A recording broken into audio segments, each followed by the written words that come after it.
not very well at the moment, but the things that I'm seeing on this here app is disgusting. So it needs to be spoken about. I obviously need to lend my voice to it, to what's going on. And I'm absolutely mortified. I am so mortified. Truly, truly, truly mortified by English people's reaction to what happened to Henry. I am so disgusted, truly. You people drag everybody into a situation that doesn't even concern most people. Like, honestly, the shame you should feel. Yes, I said you people. I said you people. Where do we learn that phrase from? No. Chaos, who says you people? Who says that phrase? Who says that phrase? It's not us. It's you people that say that phrase. So why would you get upset that we use the same phrase? Why? Why? We heard the phrase from you people, so we use the same phrase. Or is it the fact that you're actually racist? And you don't like it when these phrases are used for you? Is that what it is? Like, tell us, why would you get upset by that phrase? It's in your vernacular. We learnt it from you. Yeah. The things that I'm seeing this morning. Hi, Rasta Pinky. Hi. The things that I'm seeing this morning, absolutely horrendous. Truly, truly, truly horrendous. And the fact that they're not even enabling themselves to honour Henry's memory. It's ridiculous. Right, we've got George on the panel. George, how are you today? Very well, yourself? I'm not bad. I'm not very well. I'm not very well. You can hear I'm not very well, but I have to be online to discuss. Thank you. I have to just discuss the situation. But what would you like to add to the conversation, please, George? You know what? I'm Greek myself, born and bred North London, Tottenham. I'm also a Muslim, and when I hear and see such nastiness, you know, it makes you sick. No, I've put it too lightly. It makes you beyond sick.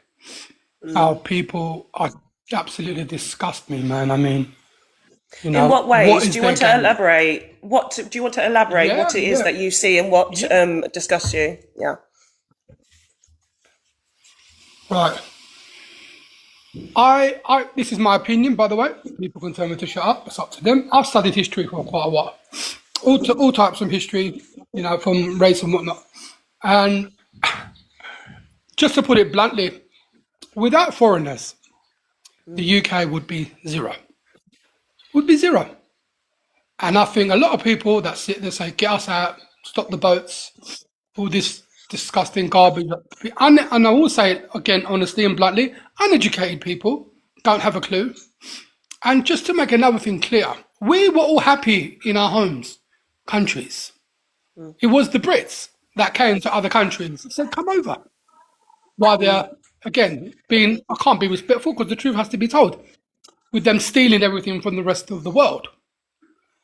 Yeah. Do you want to talk more about that? Do you want to talk more about the case though? The case is, I tell you what I see, and this is the thing that's really disgusting me, is that this Henry Novak case, of course, is one of the biggest cases that we've seen in the UK for a very, very long time in terms of somebody being unalived in this way. Okay.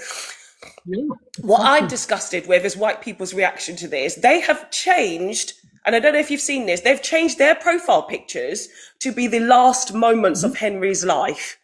They think that that's an appropriate way to tribute towards him, knowing that his family is going to be around on social media. We don't do this. And this is why I say Black Sikhs and Muslims are actual activists, right? We actually do things for change. We respect the people that have been unalive. White people are smashing up shit, and now they're actually changing their profile pictures.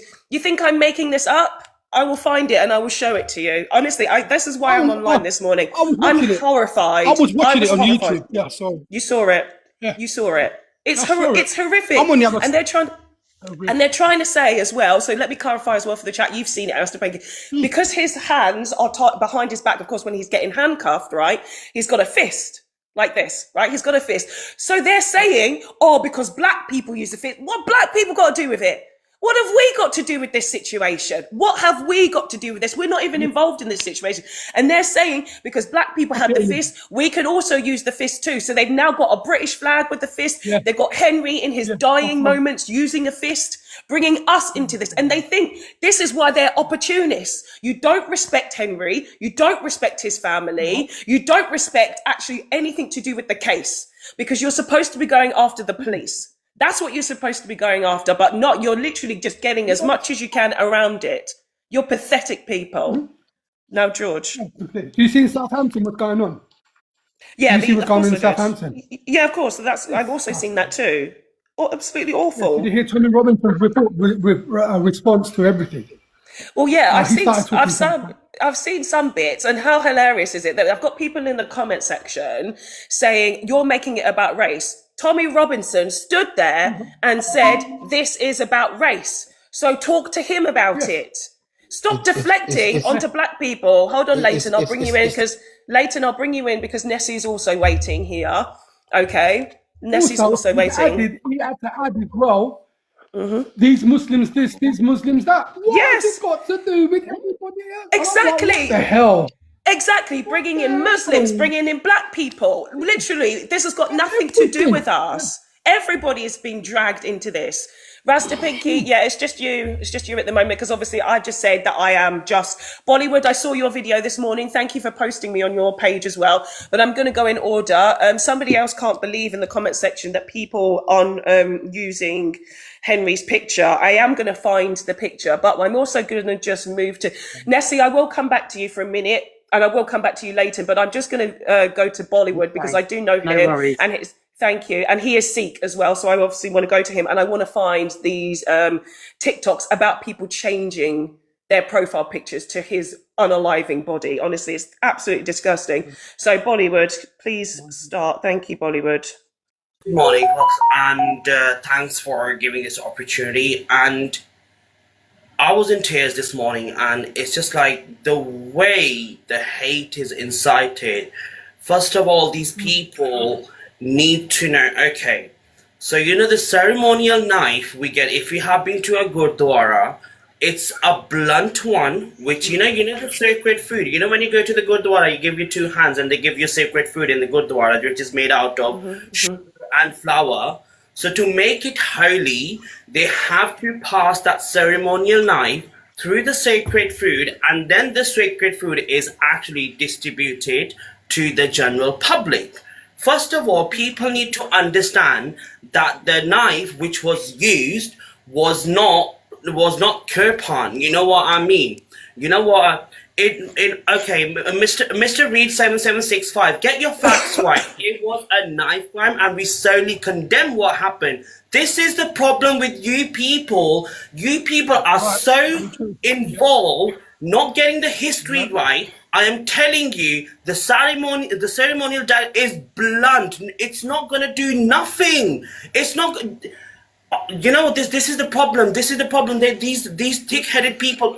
I'm trying to explain it to you, but you still can't get it. And for some instance here, your so-called Mr. Nigel F. Farage said we're gonna respond in pure cold rain. Inside, I'm going to stand up. I'm going to stand up for you, Bollywood. I'm going to stand up for you because it is very, very frustrating that I see on this app that my brothers and sisters from the brown community, from Sikhs, from Muslim, whatever, always have to defend themselves. We always have to defend ourselves when it's you white people who are the problem. You have unalived people with pocket knives, by the way. You've unalived with pocket knife. With pocket. Just 1 minute, Bollywood. 1 minute, Bollywood. 1 minute. I want to bring you back in because I know you've got some things that you want to get off your chest, obviously, but I want to defend you as well. Is that you have pocket knives and you have never said that you've had to have these banned. Never, ever, ever, ever. Go and look up cases. I even put one on my page. Actually, I put them on my page. If you actually go and look at the video, I talked about that. Your issue, again, is your own internalized racism. Whether you want to think that you're being racist or not, you are. Now, let me show you just one thing as well, and I'll go back to Bollywood. Opportunists. This is the moment when Henry was unaliving, right? When he was losing his life. This creator has changed his profile picture to that picture, okay? And if you look in his comment section, So it says, right, it shouldn't be, I know it's backwards, it shouldn't be the dying lad's hands, though it's poor taste. So someone has said to him, this is poor taste, okay? If I go to the comment now, go to the video, he's saying, can we all do this actually? Can we all change our profile pictures to Henry's last moment? And so if you look in the comment that section, man's a horrible man. yeah, if you look at the comment section, people have changed their profile pictures to Henry's last moment. Like I said, using the Black Lives Matter fist and putting a British flag on it. Changed mine, changed mine, changed mine. It's just And called racism. this is horrific. This is It's just horrific. racism. It's horrific. It's just Absolutely racism. horrific. It's just racism. Exactly. This is exactly what racism looks like. But these white people don't actually see it. And this is why my prompt today is Black Sikhs and Muslims are actual activists. And we actually, Nessie, I will come to you. I know you're waiting. This is what we're talking about, right? Black Sikhs and Muslims are actual activists. We actually move for change. We actually highlight things that are problematic. And exactly, SDS, the family will never heal because it's not black, brown, Sikhs or Muslims that are actually using Henry's death. No, we're talking about the shit that was wrong. The Sikh community have talked about the shit that was wrong with happened in the case. The white people are the ones who are throwing shit, who are vilifying every other community in the country, dragging people into this when we're not even concerned, we're not even involved in this situation. We're dealing with our own things. Bollywood, let me come back to you, and then I will come back to Nessie Ryder. Bollywood, please. So basically, all these people in the comment section, yeah, I'm just gonna say one thing. Look, our heart goes out what happened to Henry Novak. The blade which was used, it was a knife crime. We are accepting that. I'm just gonna say one thing. Where were these so-called, those people, those who barely got any tooth in there or barely got any GCSEs, when John Ashby in Smethwick in Albury graved a Sikh girl? Where was GB News? Where was the other news, yeah? This is what I'm trying to tell. They are trying to manipulate you, and that's exactly what you're doing. You're making a fool of yourself. You do not want to learn the fucking history. You just want to go out there having a cans of beers and protesting and all that stuff. Get a life. Get a life. I'm telling you right now, learn history, but you don't want to. That's the problem with you ignorant. You just go there, oh yeah, unite the kingdom, this and that, blah. Where's your history? No. I'm telling you, the amount of atrocities your ancestors did all over the world, your panic mode. But oh, listen, Red, listen, you're going to say this, yeah, but you can't deny the fact that your people brought us down here when your country was fucking destroyed, yeah, and begging us, oh, please come down, build our country. You know, I am a third generation Brit immigrant, simple as that. My great grandfather came here in the Sikh regiment during Indian army, simple as that, and that's what it is. See, and Red, you know what? Keep on saying this, yeah, because it doesn't matter to me, because at least I'm successful, you are not. I'll rest my case, and thanks, Fox, for speaking, because that's why I had to target to you, because I know you have a great knowledge about it, and you can take it from there, please. Absolutely, thank you. Exactly. This is 1 minute. We go in order here. Okay, there's a lot. That's okay. Thank you. So everybody who's on the panel now, please wait. We do go in order. There's a lot of people who obviously want to come by and have a conversation. Like I will say again, this situation has been dragged. It has been seriously dragged. Black people have now been involved in this situation because they are using British Lives Matter. They are saying, where are black people? Where are black people's activism? This is a situation between the Sikh community and the white community. And not even the white community, there's the Polish. But again, you have that certain group of white people who are like, all of a sudden, Henry's British now. He's British, even though you wanted the Polish out during Brexit. You didn't like the Polish. You did not like the Eastern Europeans. And now you are using them for your own agenda. You're using him for your own agenda, okay? And this is the problem. This is the problem. I strongly disagree. One minute, JH. I just said, okay, so everybody on the panel, let me say it now. If you unmute, okay, I need to go one at a time. Nessie's been waiting a long time. If you unmute and talk, I will have to drop you because there are a lot of people who want to come by and say something. So please don't squander your opportunity to say something. Okay, Nessie, we've got Nessie next. Nessie, how are you? Hi, I'm okay. I'm white. I do get a little bit upset being tarred with the same brush as a lot of the racist whites because I'm very much fighting against racism. Well, why would you put like yourself in that situation? You're not, because I have a lot of white people that actually come to my spaces, okay, and they understand the prompt and they don't take things personally. They don't take it personally. If you're different, then just show you're different. That's it. Okay. Like the gentleman said, this country needed a lot of immigration to rebuild itself. So I love all my brothers and sisters on this island. I don't judge anyone by skin colour or anything. It is disgusting that they're using the Black Lives Matter symbol. It's absolutely ignorance on a massive scale. It's very sad the way I feel my country's regressing, you know, in this manner. I hate it. So, you know, I support all of you, you know, everyone. And I am ashamed of, you know, I'm not going to go like asking for sympathy, but I actually had to get rid of a few friends because they would sit with a racist and I can't abide it. I cannot abide that mentality. This is where it's really coming at. Yeah, this is where it's really coming at. It is even, you as a white person, you have to understand that black people, brown people, every other ethnicity of group of people have also had to go through the same thing. We live in a majority, I don't live in the UK anymore, don't live in Europe anymore. We live in a majority white country, so most of our friends are going to be white. We've been very disappointed for many centuries regarding our white friends and the things that we thought that they would be standing up for us. When we talk about discrimination, when we talk about our history, when we talk about all these things, we found ourselves very disappointed that white people have not been able to understand or not been able to be allies, and they've called us friends. So, you know, you going through this now, Nessie, you are going through something that we've already gone through, like a lot. No, I know. I'm not going through it like, please, honestly, don't think I think I'm going through it like yourself, you know. Yeah. But I know. Yeah. It's disappointing though, isn't it? It is. I'm frustrated as hell, girl. Because, you know, I had parents of the war generation, baby boomers, that would be a bit more ignorant than today's people, I would think. But my dad honoured that Asian people had helped in the war and everything, you know? So to see people regressing, it's just frustrating. I feel like we've gone 10 paces back, you know, to the 70s. So I'm really sorry that this is happening. I don't know what else to say. You don't have to, you don't have to apologize as well. It is just how you move forward and how white people, because this is them. It's like, how do you educate each other? How do you show each other that their behavior is wrong? How do you show each other that things need to change, move forward? How do you actually become better activists? Because this is not activism.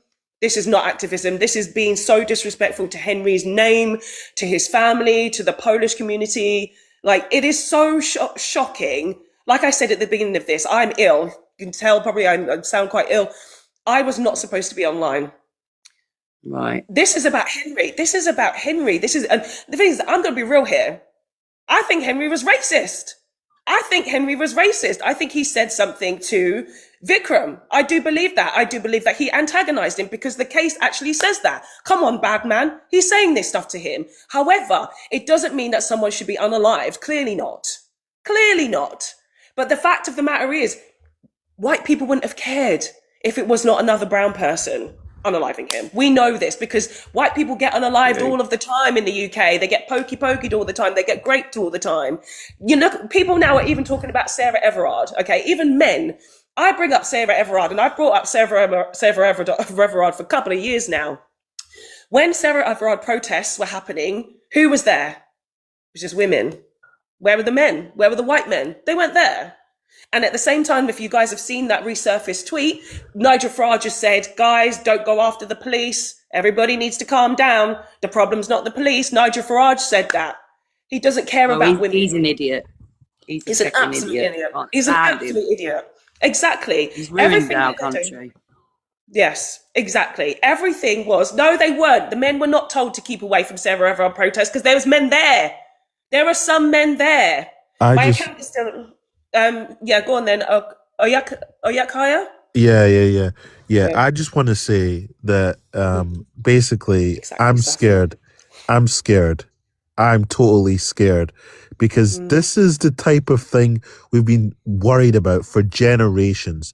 These are the people that you're living with. You're living, your neighbors are the people. Now, I appreciate Nessie has come on and said that she's a white female and she doesn't support anything that's going on. But this is if you see the rage and reform just got voted up more. Reform just got voted up more. So this isn't going to stop today. This is it's a slow manifestation, of the racism that we're dealing with inside society today. And you can chalk up to anything. You can chalk it up to murder, you can chalk it up to senseless crime, knife crime, anything like that. But behind all of this is just cold hatred for another people's culture. And this is what we're dealing with inside the UK. I mean, I had someone on TikTok telling me that, oh, what color is your passport? What color is your passport? You nigger.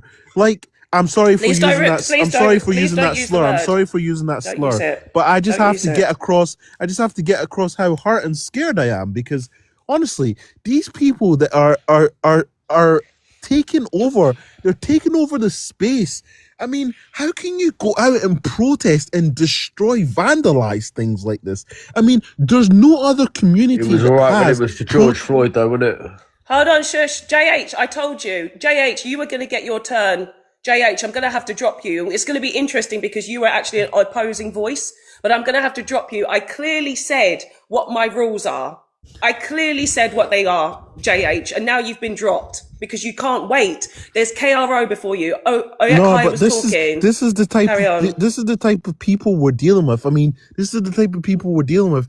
Impatient, like not willing to listen to another people's voice. I knew he was a. I knew. I mean, I'm ready to listen to the other side. I'm ready to have a debate and debate these things and get to a common ground so that we can change people's perception because the perception is what what we're fighting against here. No, do you We're know what it fighting is, against. Oakaya? It's not the perception. It's the fact that white people are easily moldable and easily manipulated. That's Yeah. it. Like they've already known us. They've been getting to know us for 8,000 years since white people actually became a mutation on this planet, a genetic mutation. Yeah. They've known about black people. They've known about brown people. They have studied us. They have books on us. You know, Yes. they literally they know everything about us. Yes. It is for them to change. It is for them to understand each other. It's for them to be educated because they're not.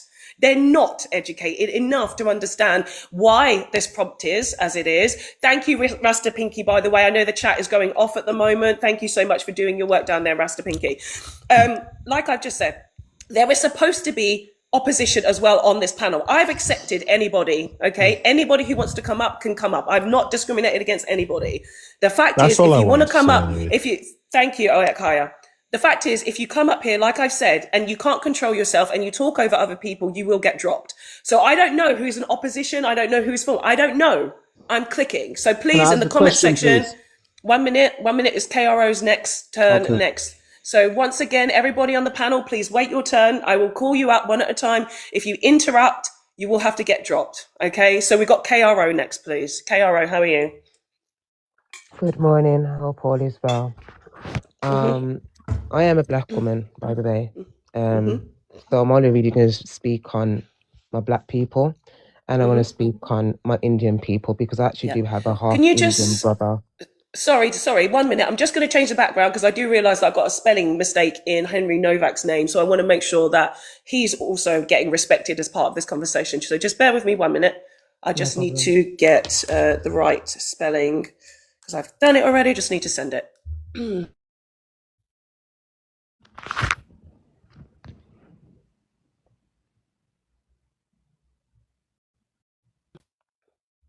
Okay, fix.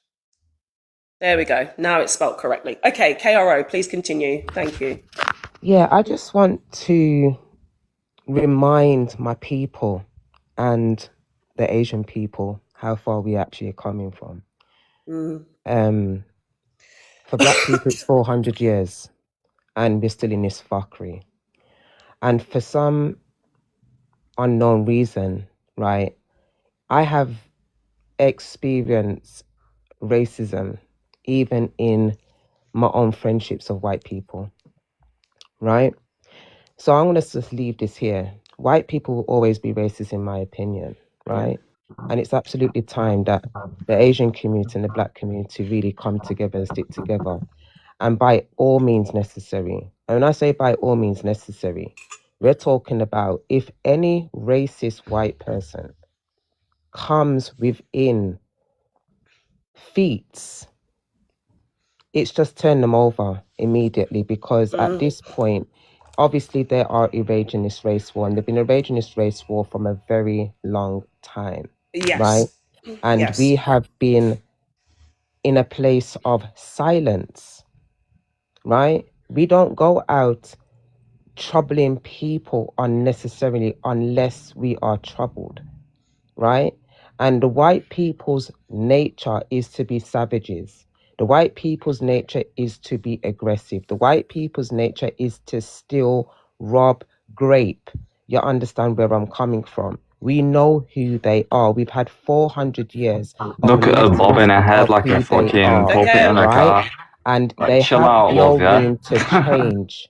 One No Newman, room. you've been dropped. I clearly said what my panel is. Don't interrupt each other. Again, we had an opposition who can control themselves, so they've been dropped. Carry on, KRO. There is no room for change. The white people who are activists against the racism, I'm sorry, you're not doing enough. You're not doing enough, because we shouldn't be here in 2026 having this foolishness placed in front of us like we are the issue, when in fact white people have always been the issue. You leave in your own territory to go into other people's territory and take up people who don't look like you as slaves, servitudes and all these extra stuff, and still in 2026 we can't come to common grounds. So if it's a race war you want, it's a race war you will have. And that's all I'm going to say on this matter. Make sure black and Asian people stick together on this. And that's all I've got to say. Have a grand morning. Thank you, KRO. Appreciate you. There's a reason why I don't live in the UK anymore. I left 4 years ago because I could see this shit coming. I knew exactly what you people are like. I know the history has always shown white people, has shown English people. And I'm very clear on my platform. I talk about English people a lot. I'm very clear on their history. I'm very clear on how they treat people. And KRO is absolutely right. White people in the UK are not doing enough when it comes to activism. This is why, sorry, my prompt says black, Sikhs and Muslim activists and whites are opportunists. I just showed you about how white people are changing their profile pictures to Henry Novak's unaliving body. I've just showed you that. I just showed you the fact that you're taking the Black Lives Matter fist. You're taking everything that we've done because you don't actually know how to be activists. You don't know how to actually stand up for rights. You're trying to bring us into the situation because you know that we actually fight and can achieve things. That's why you're looking to us for guidance, but you actually don't know what the fuck you're doing at all. You're very jealous. Bad Man Mind TV, you've unmuted again. You're being dropped. Again, please. Everyone, I will say it again. Wait your turn on the panel. Wait your turn. I will call you. Then it is your turn to speak. If you cannot control yourself, you get dropped. Okay? Now we're going to go to Romy, please. Romy, how are you? Hello, I'm fine, thank you. Hello. I just wanted to say, the Sikh community are not on trial. Like, Vikram did something wrong, and now he's in jail. Also, like, there was some stuff that happened in the Midlands with the two women getting raped, and it was like a racist attack. Yes. We didn't blame the whole white community about that. Yeah. Those people went in jail. Also, when Henry and Vikram were fighting, Henry videoed some of that. That's why Vikram ran away with his phone to the house. So the police need to release that footage as well. What's on Henry's phone? Why are they hiding that footage? Agree. Obviously, Absolutely there's something agree. on there. There's something on there that they don't want to be shown. Maybe he was being racist. Even if he was being racist, he shouldn't have been killed. But just for everyone to get the full picture, that needs to be released as well. Absolutely agree. I did a video, I actually did a live a few days ago. To Tilge, I'm just going to say to you again, please can you come up again? For some reason, there were some problems with your request. To Tilge, please request up and I will accept you up and you will go after, I think it's catch up. I think, yes, the footage that was released is heavily edited and biased. Absolutely. When you look at actually the scripture, the, what do you call it? Transcript of what was released, it was Henry was antagonizing Vikram. Come on, bad man, you're a bad man. Say you're a bad man. Come on. He was saying this stuff to him. And then he said, and it was cut. James, go and read the transcript. Stop saying that people are lying. I can read. If you don't have the ability to read, that's your problem. Go and read the transcript. Go and read the whole case. Okay? He actually did say it. Go and read it. Go and read it. And that's why the video should be released. Because people are going to keep saying that, it's not true. Release the videos. Yes, exactly. Release all of it. Because it has very much been chopping and changing and cutting. And it's like, hold on a minute. Why is there bits and pieces of this released? Why? Why? It went that bad, but obviously something happened, like more than what they're saying. Yes, I agree. I absolutely agree. The fact of the matter is if you unalive someone, you should be in prison. Vikram did a bad thing and he should be in prison. He's got 21 years.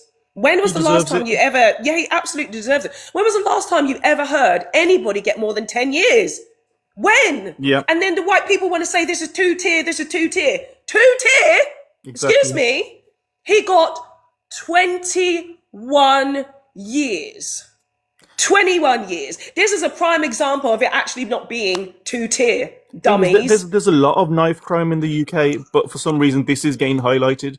Because they're racist. Because this is the thing, and this is why we talk about history a lot on this platform, on my platform, is that white people, or English people, don't understand their country was built upon racism. They need to go and look up the racial hierarchy during the British Empire.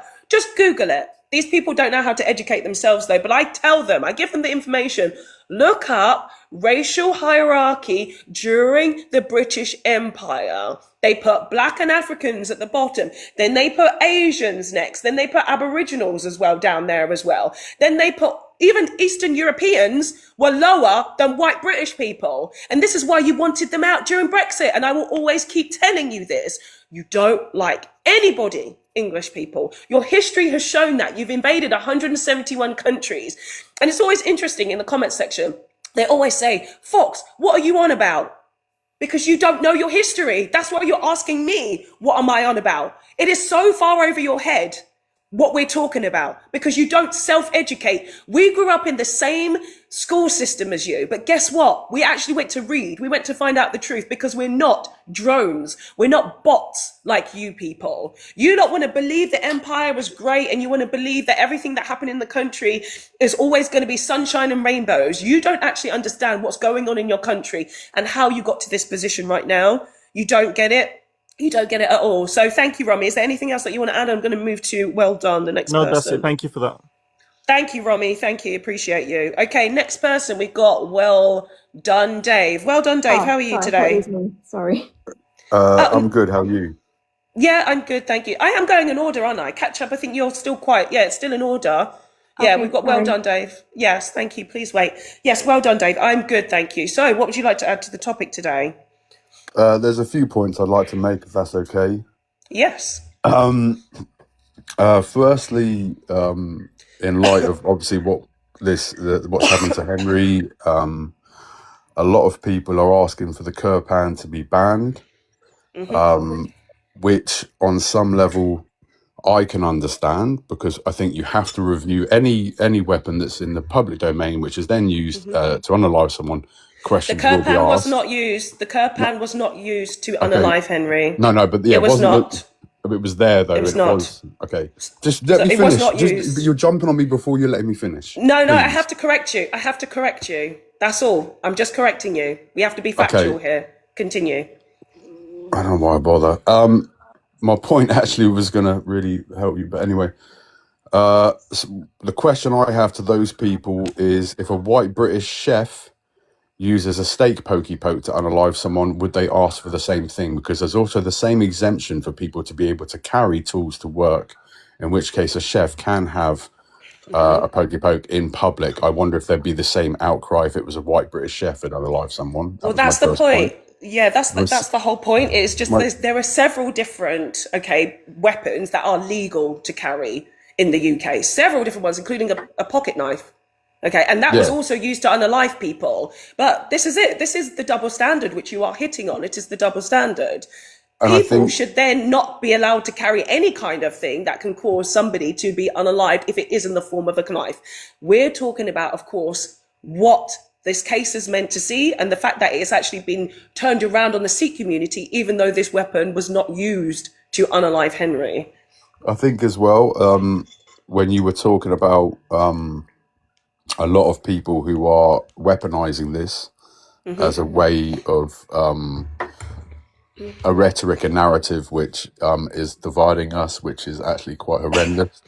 I've noticed that, people do this thing where it all started, originally we had this whole, we got to protect our women and children. And now on this particular case, it's, we need to ban the Kirpan. We need to stop blah, blah, blah, blah, blah. But if you listen to the way people speak, one of the first things they turn around and say is, well, if he's allowed to carry this, am I not allowed to carry? And you realize very quickly, just by the phrasing of their opening statement, this isn't about Henry.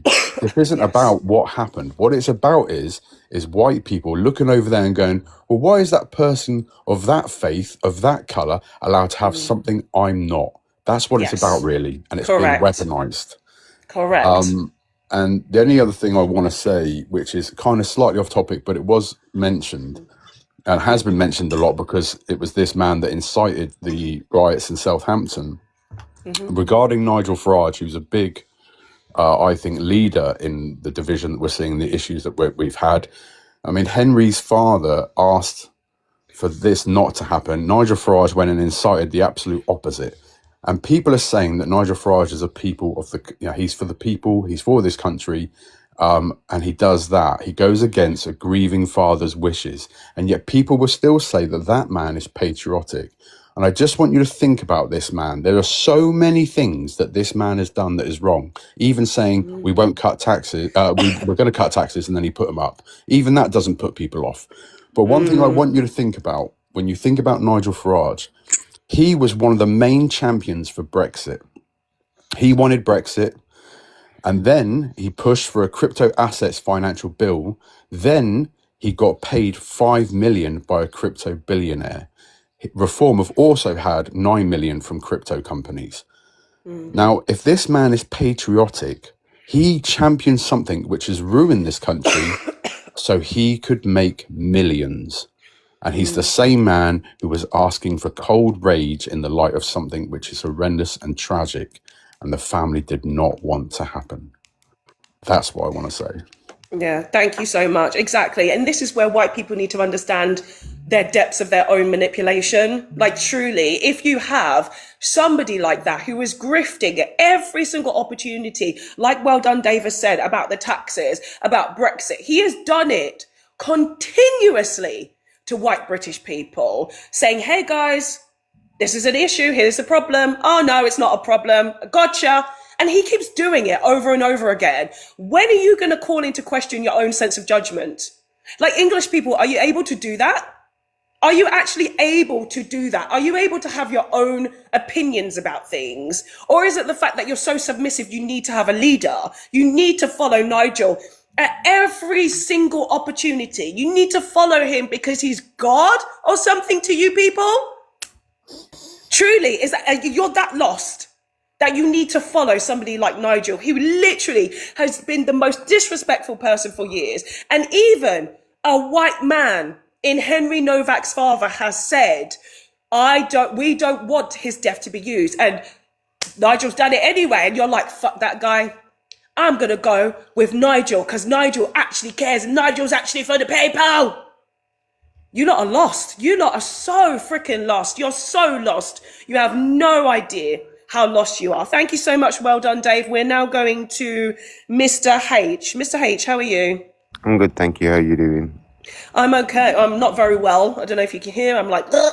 And I'm A bit supposed to be in bummed up. bed. Yeah, I'm supposed to be in bed. I've been ill since Sunday, but this conversation has literally been brought to the table. Yeah, exactly. I sound perfectly stable because guess what? I'm a black woman and we push through this shit.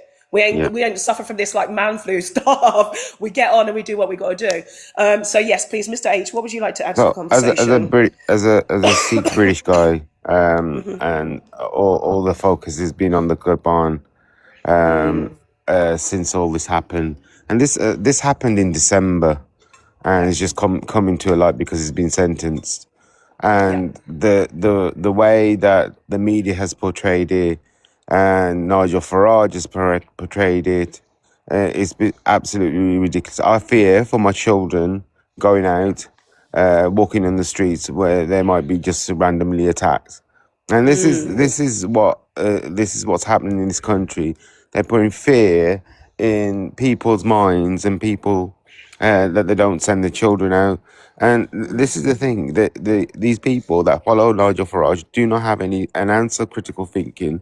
They don't do their research, and they just focus on the opportunist things of just banning the Quran. The Quran is a holy ceremonial dagger to us, right? It's sacred. How many incidents since we've been in the country, which is nearly 100 years, have happened over the Quran? Zero.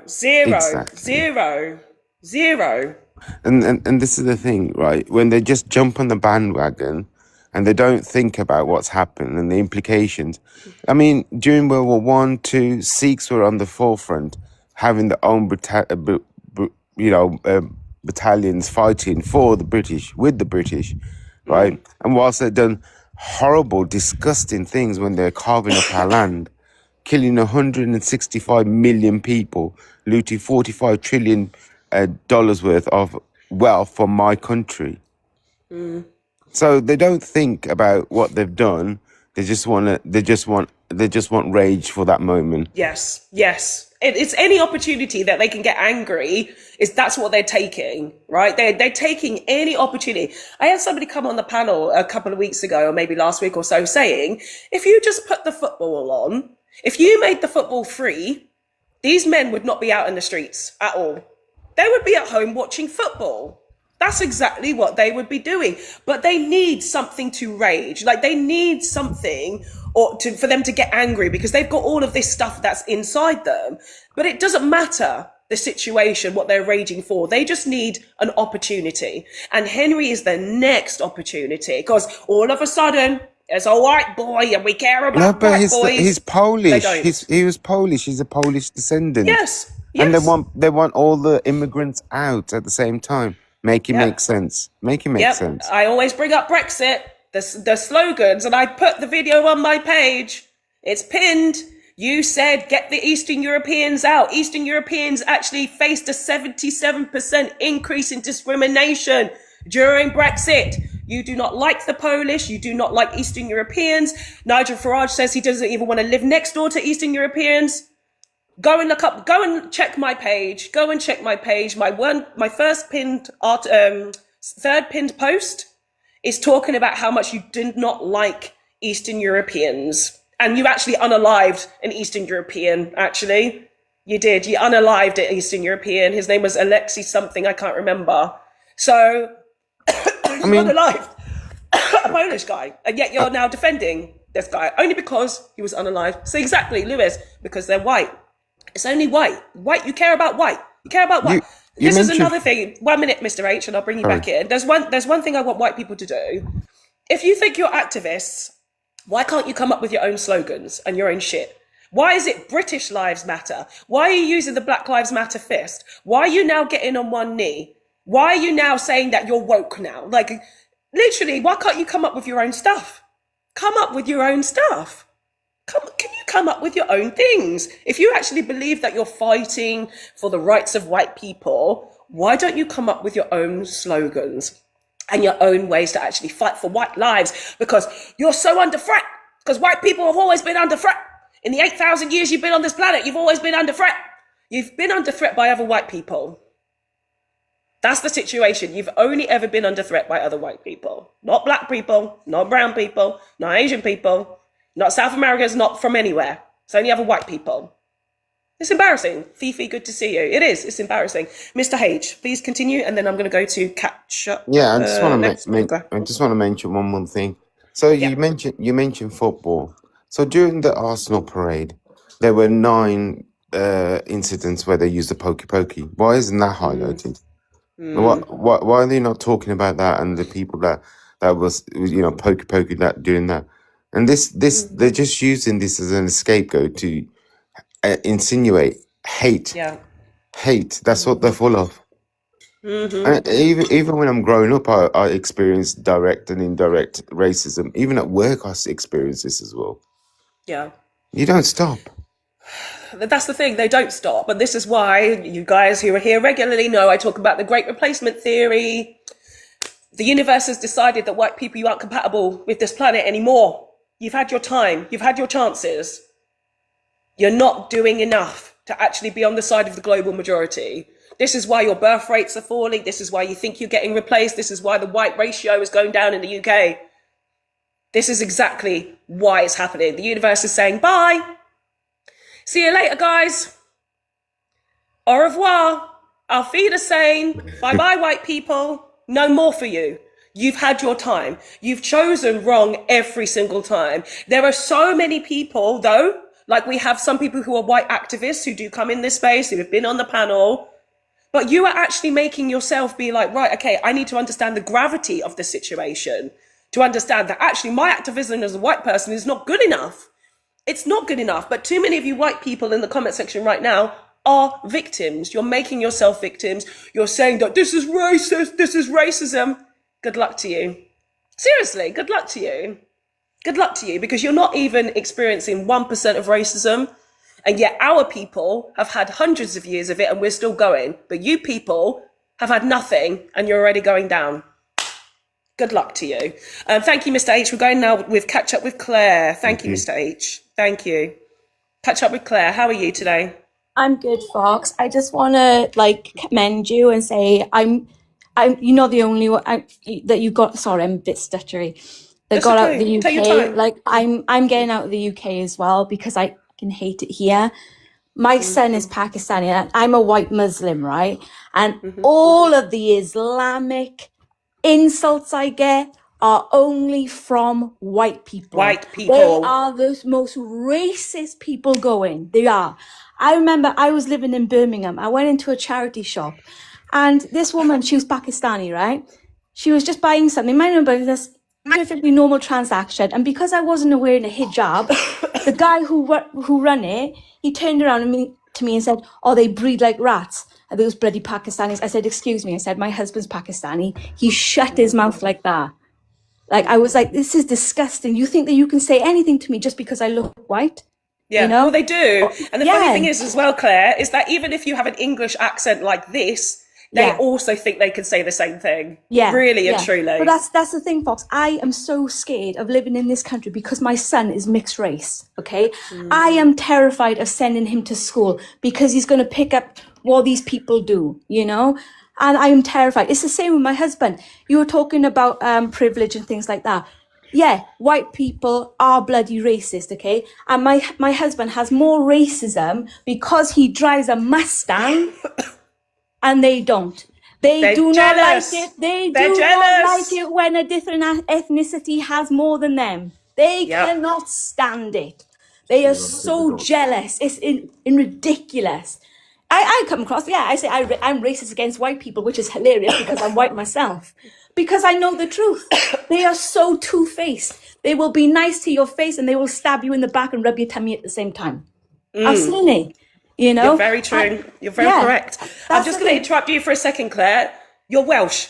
And I make my platform very clear that most of this, my conversation is about English people. Welsh people have a very different, no. Welsh people have a very, very different idea on what racism looks like. You understand a type of discrimination because the English discriminated against you. I get called a race traitor all the time just because I'm Muslim. Yeah, You know, yeah. that's the thing. And I'm like, oh, all right, mate, what was I supposed to do? Walk around And since when? on benefits and talk with a certain accent, is it? To be white, is it? God, come off it. It's And you're right. nonsense. It's any Good news, excuse Batman. to Big jump up on the you. bandwagon. Dude, 1 to be minute. racist Just sorry, against Claire. someone. Sorry, Claire. I'm going to make sure that everybody on the panel knows right now. Food, you've interrupted twice now. Please, if you're on my panel, wait. I will call you. We talk one at a time here. If you unmute again, anybody on the panel, you will get dropped. This is That's how the I run thing. the section I here. truly believe Okay, the Claire. white people, they are just racist to their core. You can't change these people. You know, like the amount of stuff that people say to me is ridiculous, and I have to cut them off because I'm like, do you know what? Excuse me. I said, my son is mixed race, and I follow this religion. You know, apparently I'm a race traitor, so just leave me alone. You know, We've had, but do you know what? I accept everybody to come on the panel, and I think, Claire, you're the second white person who's been on the panel from as far as I know. yeah. And it's been two white women, and both of you have said exactly the same thing. Yeah, it's because it's true. You've said That's the why. same thing. And these numpties that are following Nigel Farage, they're just all racist. It's getting to be like Germany back in the the history days. If you don't look white or if you're not like this, you're basically cast out, and you're not this and you're not that. And they do not like it when another ethnicity or a different religion person gets ahead of you. And more than likely, 9 times out of 10, that Henry bloke, he was probably provoking that little Sikh boy, and the little Sikh boy hit him a bit too hard, because that's what happens with my husband. People come up to my husband, mainly white guys, trying to antagonize, so they'll hit him so that he goes to prison and they get off scot-free with it. That's usually the bloody point. Exactly. 9 times out of 10, a white person bloody aggravates. It's always the same. I get it as well, and they want to be slapped. It's like, trust me, mate, I love to slap you, but I'm not going to give you the satisfaction of me going to jail just for you, So that's all I have to say anyway. Exactly. And this is the thing. If you're a white person in a relationship with somebody from the global majority, you have to be able to look objectively upon white people. Objectively. That's the thing. I'm not staying here because I do fear for my son. I do. I worry about everybody. And like I said, there's a reason why I left the UK. Food, you were told, you'll be disconnected. Food, you were told 3 times now not to interrupt. Food, you've been disconnected. So yes, like I've said, there's a reason why I left the UK 4 years ago. This year it will be 5 years, because I could see exactly what was happening. I could see what was coming. The fact that we've been gaslit for such a long time to say that, the UK is such a beautiful, peaceful country, and it's safe. It's never has been. It never, ever has been. We've been gaslit to believe it. They think that the UK is such a marvellous and wonderful place, and it's not. It's not, and that's it. It's like all of the what's it called? The veil is falling. Yeah, thank you, Claire. The veil is falling, and we're seeing exactly what the UK is. White people in the UK have this real rose-tinted glasses on, saying, "Oh, it was safer in the 90s. It was safer in the 80s." Oh, when you had people like Myra Hindley, and you had people like James Bulger's unalivement, and you had flashes in the woods. You had serial unalivers. You had what they call Holly Chapman. You had so many, and you still have them now. It's just the police do not report on them, or you actually don't care that much. None of your crime has changed. Actually, in London, it's got better. The crime rates have actually gone down. They've gone down. The more immigrants you've got into the country, the less crime you actually see in the capital. Okay, so it was not safe for Mad Max. Literally, they really like to lie upon themselves. They really like to lie and say a lot of stuff. But thank you so much, Claire, for that. Bollywood, I am going to skip you just a minute, and I'll come back to you just because we've heard from you. But Chosen One, we've got Chosen One. How are you? Yes, I'm great. Thank you. Sorry, I've been listening to the live. No, thanks for having me up. I was waiting quite long. One thing that I've noticed about this is when it happened, they started bringing up Stephen Lawrence and Damilola Taylor and things like that, and I feel like it was trying to rile up a race thing. Because no offense, and I know the Sikh community isn't bad. You know what I mean? I've never heard any issues, but it felt like they were trying to drag more people into this, or they were trying to offend people. Yes, and absolutely. Also using George Floyd, they were saying "say his name." They were using all these slogans that black people were using, and it felt like they were trying to drag black people into this so they could have a big argument. Yes, and that's exactly what they've done. One thing about this as well, one thing I noticed as well, when something like this happens in the white community, they don't paint everybody with it. The Sikh community isn't everybody. You know what I mean? It's one person that did this. I don't know how it happened, but one thing I've noticed when a YT person does anything like this, no one comes out and writes about them. No one comes out and kicks spins about them. It's only when it's a ethnical community does something, you see all these things coming out. And another thing, acting like you're historical victims of racism when you're saying, "Oh, white lives matter" on this one incident, when black people and other people have been going through this for years. It's like this one thing doesn't change time and history. You're not the victims of racism. You're not. I'm sorry to say it. You're not. It's one isolated incident. For you to now use all these slogans and saying "YT lives matter," what's been happening to you in the past that makes you a victim of racism? Nothing. And I'm sorry, all these things, say his name, using all these things which you know are going to antagonize other people. You're doing that because you want a race divide, and that's the thing. You don't really care about this. You know what I mean? You don't care about this. You want to be after effects of it. His family said not to riot. His dad said not to do this. You're doing it because you want to drag more people into this. And the Sikh community does not deserve to be attacked. I've never seen anyone come out like this. When a YT person does it, I've never seen the white community come out and riot and do anything like that. I've never seen it.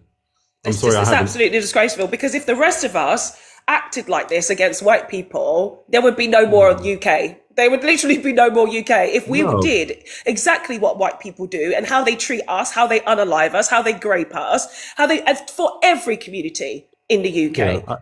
There would be no more UK if we acted in the exact same way as these Neanderthals do. Yeah, I'm sorry. They were saying, last year it was a thing about immigration. Henry was an immigrant, you know what I mean? And that's the same person who was kicked out of the country. The same thing, but you're gonna protest because he's a YT person. That's it. I'm sorry if it was. That's the only thing. Yeah, they pick and choose which white person. They pick and choose which white person they like today. If it was a Sikh person, another minority, they wouldn't be coming out and saying this. I'm sorry, they wouldn't. They only care that it's that, and it's not about a race. It's an isolated incident. It's not. This isn't historical. I'm sorry, it's not. And also the fact. I'm sorry. Yeah, they don't. You're absolutely right. They don't. I think. They're also in their privilege, right? They have the privilege of choosing Henry Novak to be a white British person now. They're deciding he's white enough and he's British enough. And they've also decided that he's going to be a saint in this, right? Yeah. Let's look at the case properly, because these people like to pick and choose what they believe in and what they don't believe in. This is the transcript. Novak began recording Vikram Digwa. So he began recording him. A Snapchat video recovered from Novak's phone captured him saying, "Hello, car." What does that even mean? What does that mean? What does that mean? Why would he say that? What does that mean? And singing to himself before yawning while Digwa walked away from him. Digwa walked away from him. Novak continued saying, "In it, bad man. What bad man? You're a bad man. Say you're a bad man. Go on." Digwa was still walking away in the video. He replied saying, "I am a bad man." But that part there is what they pick up on. Digwa's finally said, "I'm a bad man." So we need to erase all of the antagonizing that Henry was doing. We need to paint Henry as being this absolute saint, like his father said, he was a kind person. He was this. He was antagonizing Digwa. He was antagonizing him, right? And like I go on to say, is that Digwa inflicted 5 pokey wounds and cuts. I don't know if that was self-defense. I don't know if that was him in rage. I don't know if that was out of fear. I don't know any of those things. The fact of the matter is Digwa's in prison now, and he should be, because you don't do that 5 times to somebody. In the middle. Don't misunderstand things. Like, this is the thing what white people do, is they say, don't make up lies, even though I'm reading from the actual script. They say you're defending a murder, even though I've just said he got 21 years, and this is how justice works, okay? I said, I don't know. This is the thing, because these white people are so desperate to hold on to racism, they don't actually want to read the transcript, and they don't actually want to understand the case of the situation. Yeah. Digwa walked away many times. He was antagonized by this boy. Unfortunately, it didn't end well for him. It didn't end up well for him. Like, it really didn't. So how is it 2-tier that you've got a brown boy, a brown man, who's now been in prison now for 21 years? Where is the 2-tier in that, please? You've not heard anybody being in prison for this amount of time. You got your justice. You got your justice. Yeah. One thing I was going to leave you with, someone saying in the comments, why is George Floyd important? The thing is, when he was unalived by the police, everyone was saying he was on fentanyl, he was a criminal, but now they're using him as comparison to Henry. So are you calling Henry a criminal? Why is he like? So Yes. yeah, why is George Floyd pointing to you now though? When you guys bring it up, you guys brought it up to drag the black community into it as well because you want to race war. I'm not saying it's a divide in the black and Sikhs and stuff like that, but you've dragged black people in there. You've damn Lola Taylor, George Floyd. You've dragged Stephen Lawrence into this. They're Stephen black. Lawrence. Yep. You've dragged those people into it because you want to make that statement and upset other people. So you're saying why is George Floyd important? Why is he important? Why are you using his slogans? Why are you using things like that? Why is he important? You've used those slogans, but saying why is he important? You know you're trying to rile up black people, so BLK community as well. It's a race thing that you're trying to do. Exactly. You wouldn't be comparing them to George Floyd. If you thought George Floyd was a criminal, why are you comparing Henry to a criminal then? You're just doing it because you want to see a reaction. Yeah, exactly. And let me talk about that footage as well. That footage is heavily edited from his phone. It's heavily edited because why is it that things are cut off? In the end, he said, you're a butt as well. He said, you're a butt. So he was antagonizing him. It was cut. The things that were actually given, and like somebody else said earlier, why has not the full footage been released? Why has it not been released? We know exactly why it hasn't been released. So you think it's okay for him to carry Jack, please wait a minute. Let me introduce... blade? They killed him. Are you fucking kidding me, cunt? Jack, 21-inch blade. Jack, you're being dropped. Let me say it again. Please, if you come to my panel, you have to wait. Everybody else is waiting patiently. If you come up here and you display Neanderthal behavior like Jack just did, you will get dropped. If you can't control your mouth, you will get dropped. If you can't respect anybody else on the panel, you will get dropped. Neanderthals, you always continue to show yourself. Thank you so much, Chosen One. We're going So one now more to thing, can I Fifi. say? Sorry, one more thing I leave go you on. with. When white people write, can you write for everything when everybody does it? Because not just this one thing. Because I've seen you all come out when you think it's an immigrant doing something, when you think it's something that doesn't involve you doing it, but come out for everything. It just looks like racism. Sorry, it does. Yeah, because it is. Because it absolutely is. Thank you so much, Chosen One. Thank you very much for all your wonderful comments. Okay, we've got Fifi now on the panel. Fifi, how are you? How are you feeling? Oh, I'm not well, but here I am. And to be Yeah, honest, though, I think so- it's making me feel a little bit better. But I'm sure I'm going to crash after this live is finished because I've not been well since Sunday. But as one of the people on this platform who obviously brings the conversation to the table, it's very important that we actually need to talk about this, and we need to do this all together. Black people, white people, blacks, Sikh people, Muslims, everybody needs to be a part of this conversation. So Fifi, what do you have to add to the conversation? Yeah, I just want to talk about how everybody in that comment section that were calling you out. It happened to me because I made a video too, especially about how whitey British people only care when it happens to them. When Stephen Lawrence went through his shenanigans, you called him a thug. When Black Lives Matter was doing their protest, you called us hooligans. Now that you guys have experienced exactly what black people go through, you want us to feel sorry for you. We're not going to feel sorry for you. I'm so sorry to tell you this, but whitey people do this to themselves all the time. We told them that there is a stereotypical mindset that comes with police, that happens with black, that happens to women. Lucy, what was that girl's name? Sorry, Sarah Everard. Lucy, Sorry. Yeah, go on. Sarah Everard's case. Nigel Farage told us to not react or attack police because she's a woman. That's my problem with this whole thing, is the fact that they're not seeing that. Anyway, sorry, let me talk about George Floyd, because I just feel like British people are seeing what black people are doing. So that's how you know we're a big influence to them, because they're seeing exactly what they're doing. They're using the exact same rioting that they called us hooligans and that we're calling destruction in their land. That's what they did. So they threw bins. We threw statue in the river, but they threw bins on people. Did black people of the UK do that? No. Black people. And of the also, UK who did took not down do the that. statues? Who took down the statues? It was white people that took down the statues. They took down the statues. Other white and we got people blamed. took down the statues. Yes, exactly. And we got blamed. So let me tell you something about George Floyd, because what's annoying me is how many British people do not know about American politics. George Floyd is a number of people who went through police brutality. We had Sandra Bland. We had so many other people that went through police brutality. It's what triggered. And when we saw that, it's what triggered Black Lives Matter. It was not just the George Floyd case that triggered it. Yes, but because so many. Again, it was so many cases in America that caused it. American people started it all. And of course, it influenced the whole globe, because America is an institutionally, systemically racist country, and we know this. And that's why black people stood in solidarity with them. But the thing with whitey British people, they don't grasp this because they don't care about anyone but themselves. I've realized this all the time. No, you do not experience police brutality the way Black Americans, from slavery to civil rights till now, still up to now, experience police brutality. And let's bring it back to let's bring it back to the UK at the moment as well. Police brutality against Black people. We've got David Olawale, 1969, Cynthia Jarrett, Tottenham, 1985, Joy Garner, 1993, Christopher Alder, 1998, Sean Rigg, Brixton, 2008, Mark Duggan, Tottenham, 2011. You got Sherry Joyce in there. Did I say Sherry Joyce?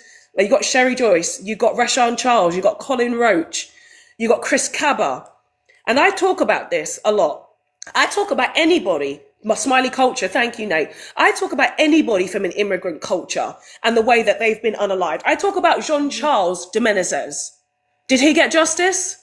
No. That's the Paul thing. Tomlinson, did not get justice. Did not get justice. They do not get justice. Yeah, Stephen Lawrence's mum even came up today and actually made a comment about how she does not feel like this was even part, like, rest in peace to Henry. We saw what happened, but that's just one case of a white man. Yeah. You guys do not know what we go through every single day, especially the rioting that happens because of you guys. You guys never experience systemic racism. You will never experience what Black people go through every single day. And the fact that you're using Black Lives Matter and using the knee, it just shows that you don't care. You disrespecting us as per usual. Someone calling me a professional victim, but isn't it British people that are professional victims trying to say that they're going through racism? But they will never experience racism the way we do. Because first of all, it's not Black people that's implementing the rules. It's not Asian people implementing the rules. Who is the people that's implementing the rules? Your people. So you're getting oppressed by your own people. So how are you experiencing racism? So how are you experiencing racism? I will never understand. But yeah, like, I've been making videos and I've been getting like dragged. I have realized that when it comes to white British people, white tea British people, they will call out your skin color fast. They're a mess. They're an absolute mess. Yeah, they're an absolute mess. Like, especially on my video that I have on my other account, this account, I've said about I did a live a few days ago talking about how white people were taking the knee and, they were taking all these things from us. Exactly what you said, Fifi. It's like, why are you using our stuff when you actually tried to vilify us? It doesn't make sense. And you only care that it's a brown person. They don't even have any decent response to say, oh, you're disgusting, you're vile. Like, they don't even have the intellectual capability to argue any points as to why they think my comments are disgusting or vile. They don't, and again, they will just be racist towards you, Fifi. They don't have the intellectual capacity to understand these topics, to understand their own oppression. They just see colour because they're racists at heart. That's all they can do. Yeah, you see that lady, Sammy's lifestyle? This is the problem with you people. And that's why you don't realize why Kemi Badenoch licks up the YT ass a lot. Because people, they are not actually in the power. There are YT people in front of them that have the most power. Like here, David Lammy hasn't got the power over Keir. So everything that is happening to you, I'm so sorry to tell you, it is YT people that's calling oppression for your own people. Black people are not implementing no rules whatsoever. We just do our research, our longitudinal studies, our qualitative and quantitative data, and prove our oppression. Do you know that even in COVID, I went through this because I'm a nurse. In COVID, I went through this. We had to prove our oppression of getting the people to get most likely to get COVID, checklist and all. You lot did not go through that. You didn't go through that. That was painful to watch. And if you go to Westminster, especially go around there and see all the petals of all the red roses that they were saying, oh, rest in peace to the victims of COVID. What color were all of them? BAME. They didn't do the jobs. So this is what this is my problem with YT people. This is my problem with YT people in Britain. It's just continuously they have this kind of mindset. Yeah. They have this kind of mindset. It's honestly disgusting. It's so disgusting. The fact that you've got a couple of white people in the comment section saying it's terrible that a nurse is speaking like this. You don't want the nurse to be truthful. You don't want a nurse to actually tell you the truth about your country and things that actually happen systemically. This is your problem, white people. If you actually got out of your egos, you could actually understand what she was saying. And the things she was saying actually would be to the benefit of you. This is the problem. You don't understand anything that we're saying. Like other people have been saying also on this platform, is we've been talking about reforming the police. We've been talking about reforming the NHS. We've been talking about all of these things because we all get discriminated against. But because you can't see past colour, you think everything is about colour. You think everything is about colour. We understand where colour is an issue. Because if this is our experience, this is real life for us. But you people, you're so basic in your fucking understanding of what color is. Let me show you again this. You white people, like I say, you're opportunists. You have decided to take Henry's last moments and glorify them. In disrespect to his parents, you have decided to take this footage and make it your profile pictures. You have decided that it has become a movement to change your profile pictures. You see it all here? Where is it? Here. His last moments. Just wrong. Disgusting, against the father's wishes, against the parents' wishes. You are taking this opportunity. Black people, Sikhs, Muslims, brown people, we have never taken the bodies of our people and used them in this way. Never. No. And this is why I say that you don't have the ability to be humans like the rest of us. You don't. You absolutely don't. The thing this boy is saying, this idiot is saying, is because Henry's got a fist closed. It's exactly like black people. It's exactly what they want to live us so bad. They want to live our experiences. They want to live our experiences so bad. I'm so sorry, Fox. Sorry to interrupt, but this is the problem with white people. They love to compare black struggles to them. I'm like, you will never experience us. You will never experience it. Stop trying to be oppressed in your own country because it's disgusting to watch. It's really disgusting horrific to watch. It's absolutely disgusting. Yeah. People have said on this, like, it shouldn't be the dying lad's hands, though. It's poor taste. And literally, go and find it up. Go and look it up. This is called the virus, the geezer. Go and watch the video. This is what your people believe in. This is what your people think is appropriate behavior towards somebody who's just lost their lives. It's absolutely disgusting. And again, in the comment section, like Fifi has said, and like we all realize, is that you want to use black activism because we actually fight for real systemic change. You take our fist and put the British flag on it. But of course, we know that this British flag only protects Eastern Europeans sometimes. Only when they're unalived do you care about Eastern Europeans. So then they fall underneath. That's what I'm saying. They stay copying black people. They love our everything. They copied our writing skills. They copied everything. They Thomas Edison everything. It was very funny to watch. That's why no one is taking them seriously, and that's why nobody around the world is protesting. That's why no one gives a damn about it. That's why you've taken what Henry's dad said and twisted it. He said he doesn't want any division, and you causing division. That's why YT people, we don't feel sorry for you, and that's why black people are not involved in your shenanigans. And I feel really bad for you guys. I genuinely do. Like, I'm watching this in silence, and I'm just so sad. Like, this is the situation we're happening. But did you care about Stephen Lawrence? You called him a thug. You did care about Mark Douglas? You called him a thug. Let's just pick up on the Black Lives Matter movement for a minute. Let's just pick up on this. That was a global movement that had every race and ethnicity marching. We had not seen this kind of activism since the 90s when everybody was actually standing up against the Iraq war, okay? White people, you are not going to get this level of support. You're not going to get it.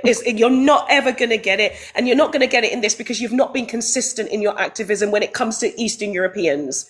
Like we said, you wanted them out of the country. 2016, you constantly talk about how much you don't like Eastern Europeans. You don't like them. And all of a sudden you care. We don't believe you. So we're not going to be standing with you in regards to this situation. We're going to respect Henry. We're going to respect Henry in our own way. We're going to make sure that justice has been served. Like we understand, we agree Stephen Lawrence still hasn't got justice. He still has the killer still out there.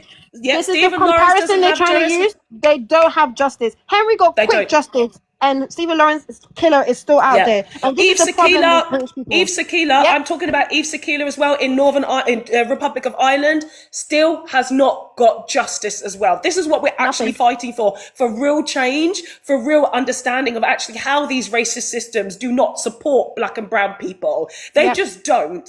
They just don't. So the fact is, what more justice do you want?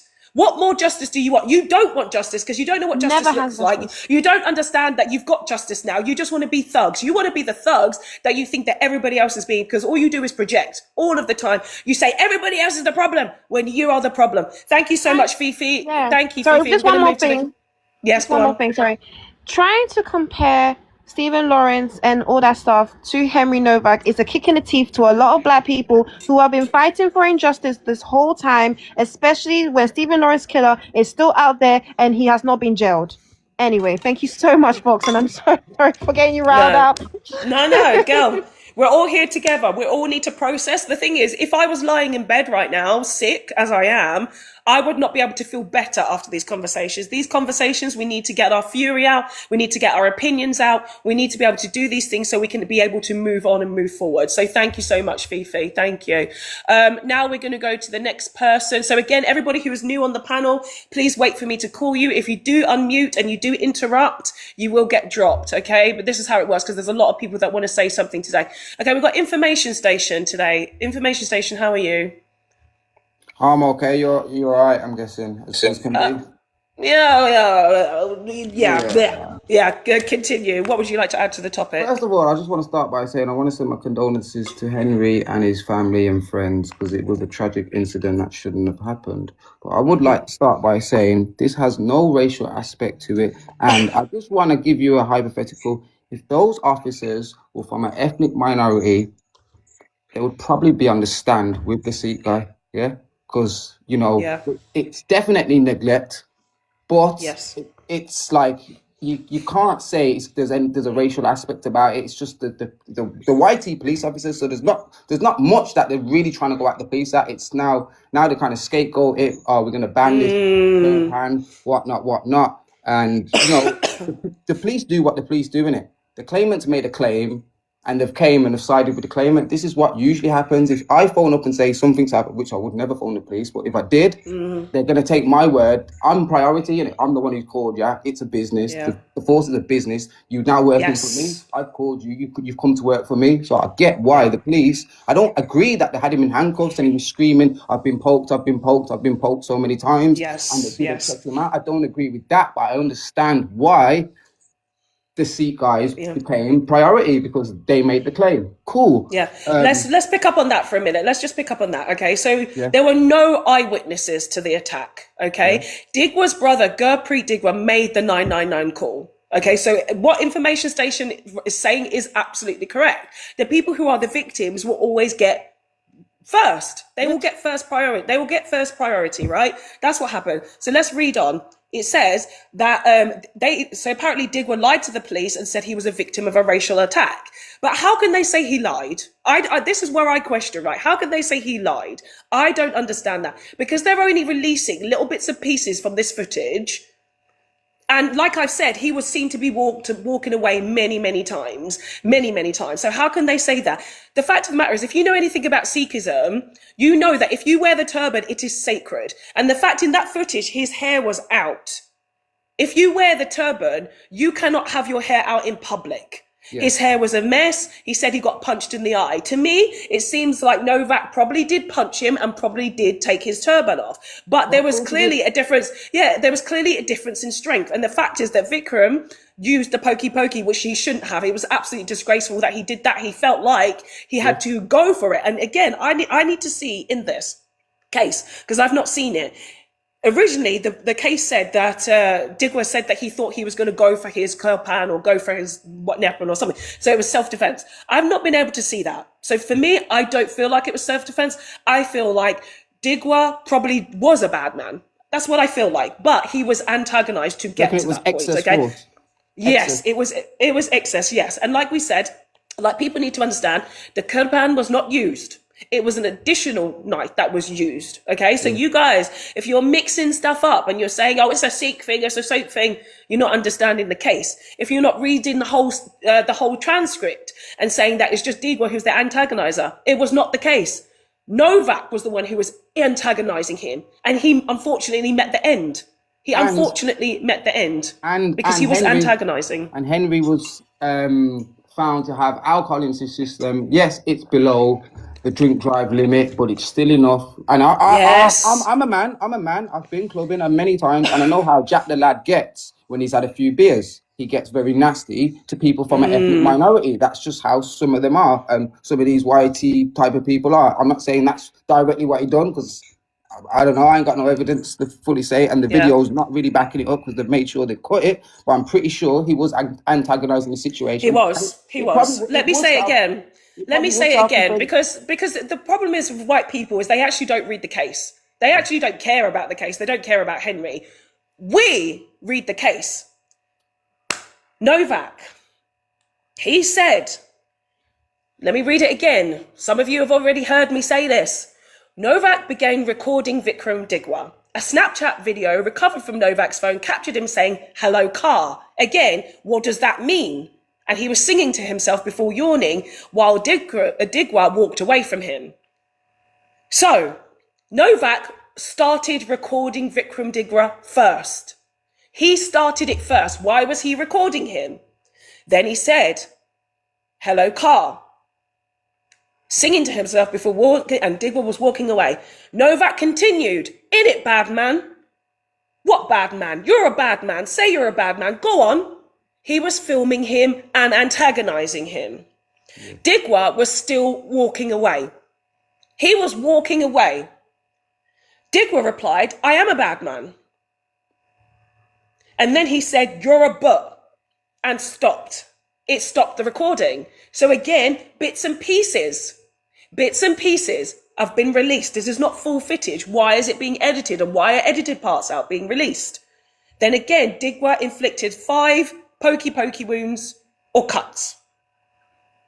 Fatally. Yes. Fatally. And Henry lost his life. The fact of the matter is, if you're looking at Sikh people as being the problem, you are the problem. Yes. If you're not looking actually how police look at things and how they treat situations, the fact is, do you have any idea how lucky you are as white people that police came out and said sorry? They never say sorry on any time they get anything wrong, ever. They've said, "We realise that we did something wrong. We realise that this is a situation. Our hearts go out to Henry Novak's family." They have never come out and said any kind of accountability for anything that they do, ever. And what more do you want now? Yeah. What more do you want? There's one last reason why I also believe it wasn't racially motivated on the Sikh guy's side, because I don't know how true this claim is actually, but I was talking about this to somebody yesterday, and they said that the same Sikh guy, it was either the same day earlier on or a couple of days prior, he was heard or reported to be threatening somebody with a pokey again, but it was somebody from his own community. But I don't know how true. Who was? The Sikh guy. I look on, so it's very annoying for me that I have to go to Wikipedia, because actually Wikipedia, gets all of the references. Yeah. This is the problem, right? When you have somebody else of a different ethnicity, they will do anything they can to spread some stuff about somebody to vilify them. Look at Eve Sakila. Eve Sakila, a man, Congolese man in Dublin, was unalived in front of our eyes by 6 security guards. White men kneeing him on the neck, in his head, forcing his head down, causing him to lose his life. We saw this on video, and yet white people will turn around and say, but the autopsy the coroner said that it was inconclusive. And also, we're going to make up all this stuff about about Eve Sakila, sorry. We're going to say that he was a career criminal. No proof of that. We're going to say that he held a pokey up to a pregnant woman. They said that too about Eve's. It's not come up. Yeah. Where did you read that?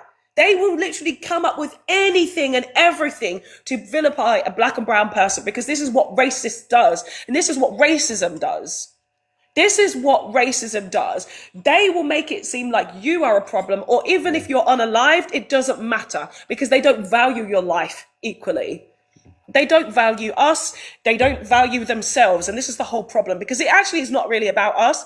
It's about their low levels of self-esteem. It's about their inability to actually do what Black and brown people do. Which is build, which is grow, which is create community, which is actually protect each other, which is to be actual activists. But like I say, whites are opportunists. They're not activists, they're opportunists. They're absolutely opportunists, and they do not care about Henry Novak because, like I've just shown, they're using his unaliving body as profile pictures. They're ignoring what his parents have asked for, which is to respect him and to make it like it's actually, you know, making sure that this is not about racism or Sikhism. And guess what? Black people have been dragged into this. Muslims have been dragged into this. Like, what the fuck? So thank you so much, information. Last point, and then I'm going to move to Nate. Cool. Yeah, and when I said I believe it wasn't racially motivated, I meant from the Sikh guy, because he was seen or heard to have threatened one of his own Sikh members. Yeah, but that's what I mean. Is that if it's not proof, if it's a rumor, if it's a rumor, it's a rumor. If it's proof, it's proof. Like when I was saying about the Wikipedia page, it should be on there because they would actually tell you and give a little bit more of the character that Digwa had, but there's nothing on there from what I can see. Thank you so much, information. We're going to go to the next patient. Thank you so much, person. I mean, thank you. We've got Nate next. Nate, how are you? Good morning. I'm fine. I hope you're doing well. I know you say you're suffering from the flu and that. Yes, a little, but you know, we'll be all right. We'll be all right. What do you want to add to the topic, please? I've got a few things to add. I'll start by saying Henry shouldn't have died. A life is a life, no matter of the color. And my condolences to his family. Now, I wanted to start by saying this as well. I know the Kurpan wasn't used, but in the terms of religion, you have Rasta people. Now, Rastas, part of their religion, they smoke weed, innit? And it's not to be, oh yeah, I want to get high. It's nothing to do with that. It's they call it a religious sacrament, but that got banned. So if that's the case, the Kurpan should get banned. However, hold on a minute, Nate. Hold on, Nate. That is a bit of a not quite an equal comparison, because how does Shmead unalive people? Like, it's not being used to harm someone else, you know, exactly, cause and them to this live is their why I life. should say, if you're gonna ban that, the Kurpan definitely should be banned. Like, but again, as I say, I respect all religions. Yeah, like if that is if that's what they if the 5Ks is their pillars, then you should respect that. They should carry that in it. Yeah. However, because I hear a lot of people saying they should ban knives. No, they shouldn't ban knives. They should regulate knives. And the reason why I say that is because, again, you've got people like chefs. They might need to carry their tools to work. Yeah. You've got places like Lidl. Yeah. Every so often, if you look in their seasonal section, they've got knives there. Kids can pick that up. Just one minute. We're just gonna censor the language a little bit because you've used it quite a lot, the K word. Sorry. And also, it's okay. And also, this point was made earlier. Knives already been banned. We know that they are. They're illegal to carry, of course. But you're talking about in terms of work.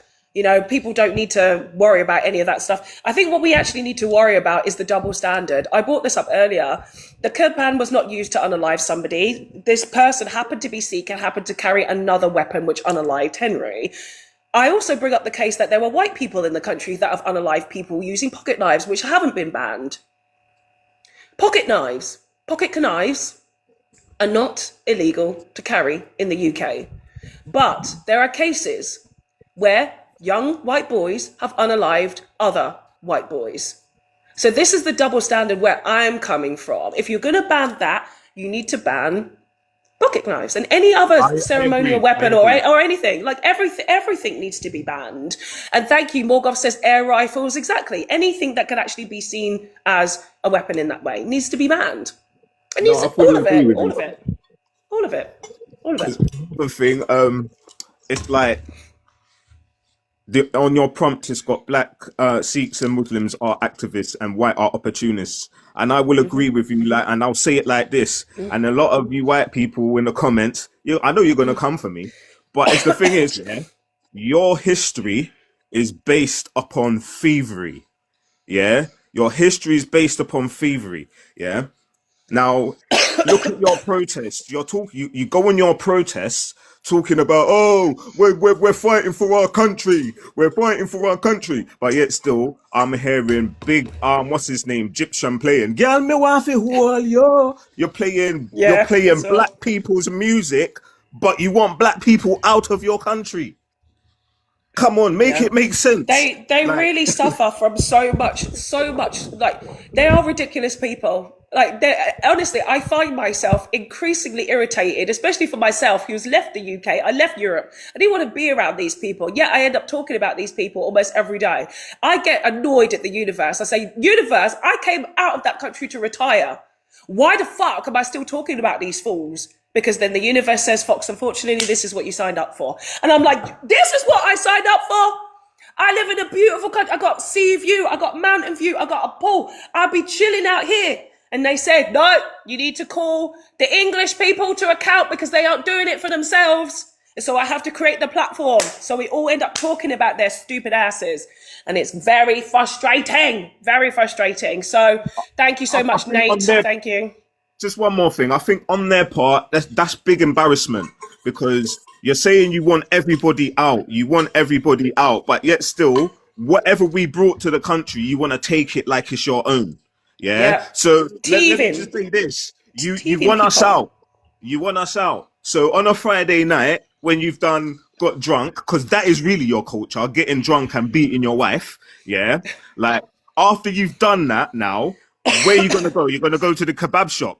But the Turkish man, you kick the Turkish man out. So how are you going to the kebab shop? Oh, let's go to the curry house. But you kick the Indian man out. How are you going to the curry house? Oh, let's go to a black people rave. Oh, but you've kicked all the black people out. Oh. You see where we're going with this? Nobody is sitting down with a roast dinner at the end of these nights. Like, nobody is literally sitting down with a Yorkshire pudding and gravy at the end of a night. They ain't doing that. But thank you so much, Nate. We're going to move to Forever Me. Thank you so much. Thank you, brother. Thank you. Okay, Forever Me, how are you? Oh, Miss Fox. I know you've been waiting. You've been waiting. Come on, girl. I am so fatigued. The fatigue is so fucking real, and like I've written down notes because I'm like, unlike these other people, I've actually got impulse control to wait my turn. Okay, so right. First of all, black people weren't even part of this. You've brought us into this. We were never part of this. It wasn't a racial thing. You lot have been yapping your mouths, bringing in George Floyd, bringing in Steve Lawrence, bringing in all these other people. You've brought us into the conversation. So sit down and fucking listen to us if you want us to be part of the conversation. Do you get it? Right. Second of all, the fact that they are using this poor man's fucking unalivement to justify their racism is sick. It's disgusting. Absolutely disgusting. Sick. And the reality is, I don't care. They wanted something like this to happen. They wanted something like this to happen so they can react the way that they're reacting now.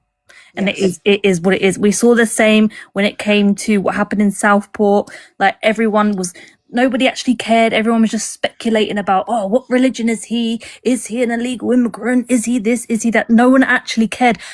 When that was going on, I remember saying to people, what was the names of the 3 little girls that got unalived? Like, and they don't know. They didn't know. Don't know. Do you know what? I brought this up the other day, Forever Me. I said, so somebody came in the comment section and said, oh, what about the Ukrainian girl on the train with the black man? I said, what's her name?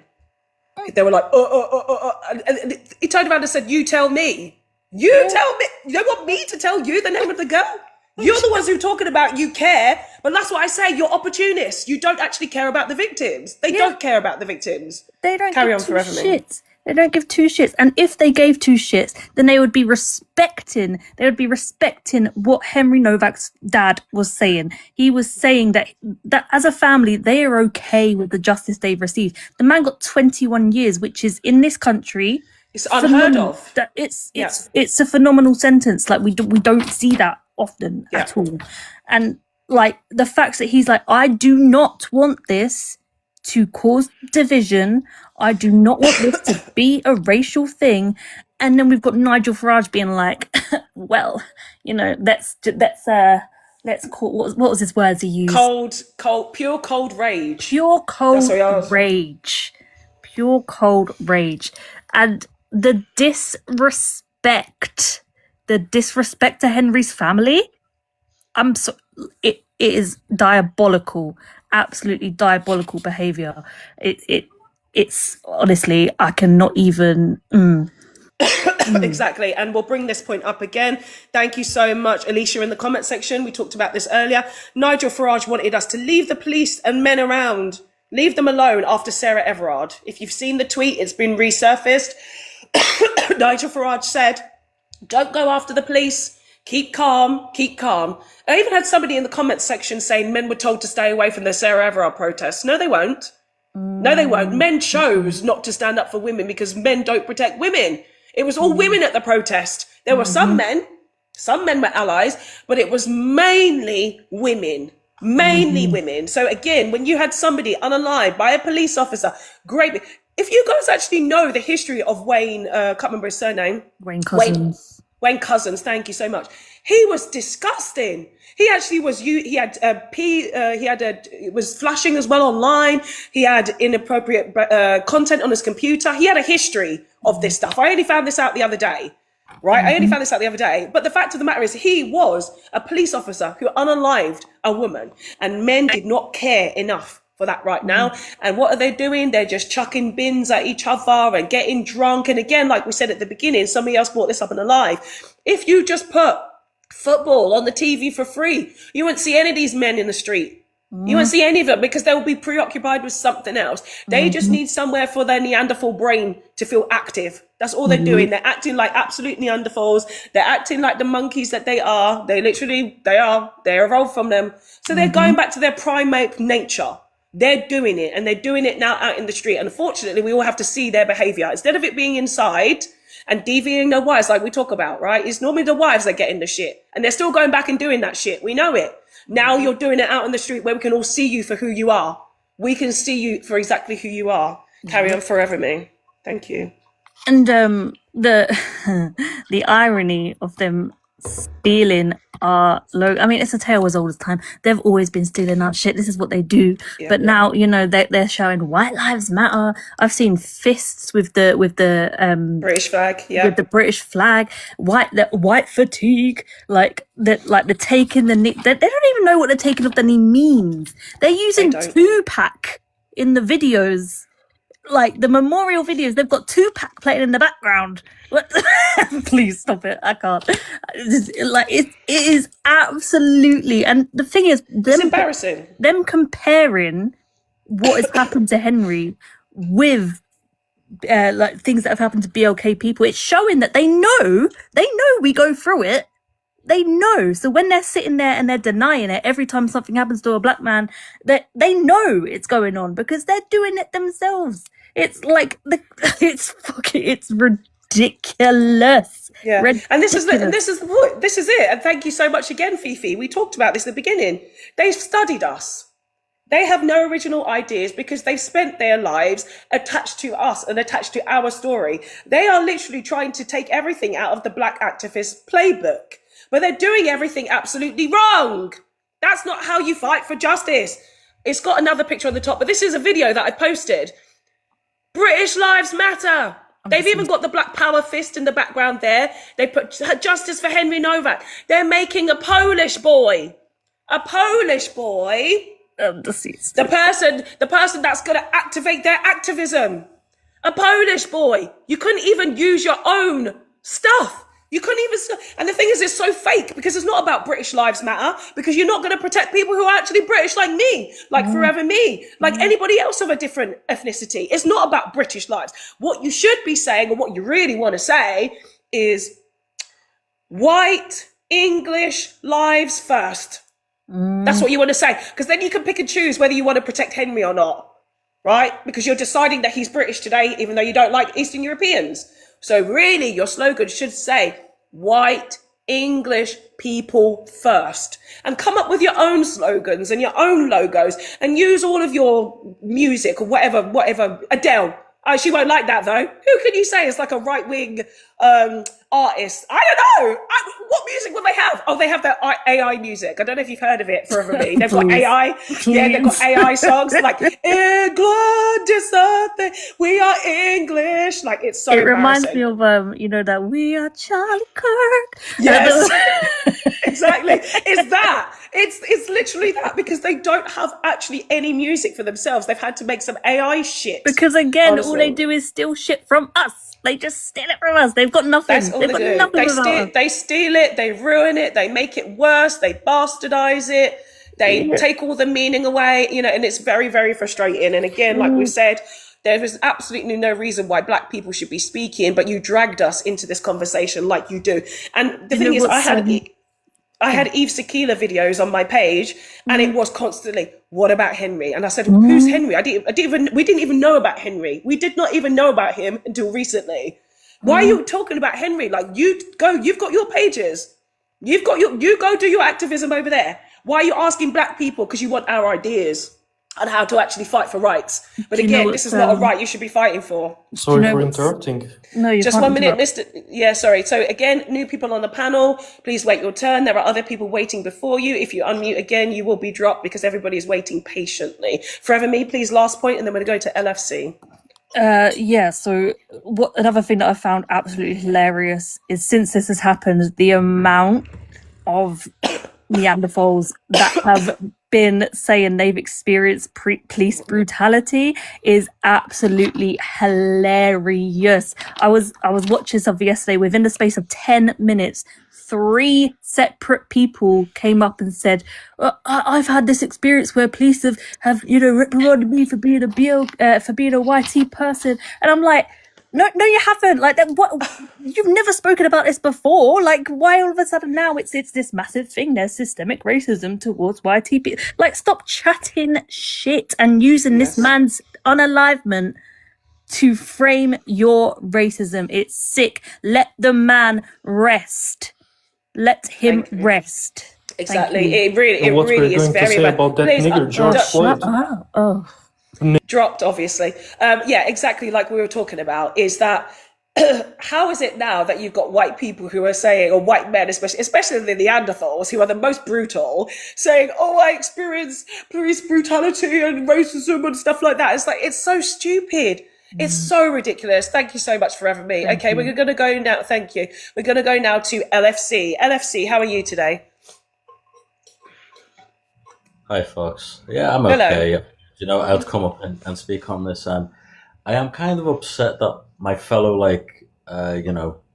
men here are not really talking about, this is a clear example of, male violence, really, of 2 young men after a night out who just couldn't walk away, who had to let the ego take control. And for some reason, we resort to violence. It always happens after a night out. It kind of reminds me of, the guy who did the Raise the Colours campaign, the guy who was flags on the lamppost, he murdered someone after a night out by punching them, another fellow white team man. So it's like there's a sick culture behind, in Britain today, of just men going at each other, while on a night out. And it's like, we don't really talk about this. And when you were talking about that, poor Henry, videoing, and I don't know why he videoed, but he just did, right? And said some words. It reminded me of when I used to wake up on a Sunday, and the night before, the videos I'd see on social media, on Snapchat, of people I know who would video people on the floor who were knocked out and start shouting. It's crazy. Men like to not just cause the violence, they like to video the violence and show off to other men. Yes. And we don't really want to talk about this, man. We don't talk about this. When I saw this before this came out, what happened, I was like, this is just another example of flipping 2 lads who couldn't let it go. And that's how I still see it today. It led to, poor Henry has lost his life, and another guy has now.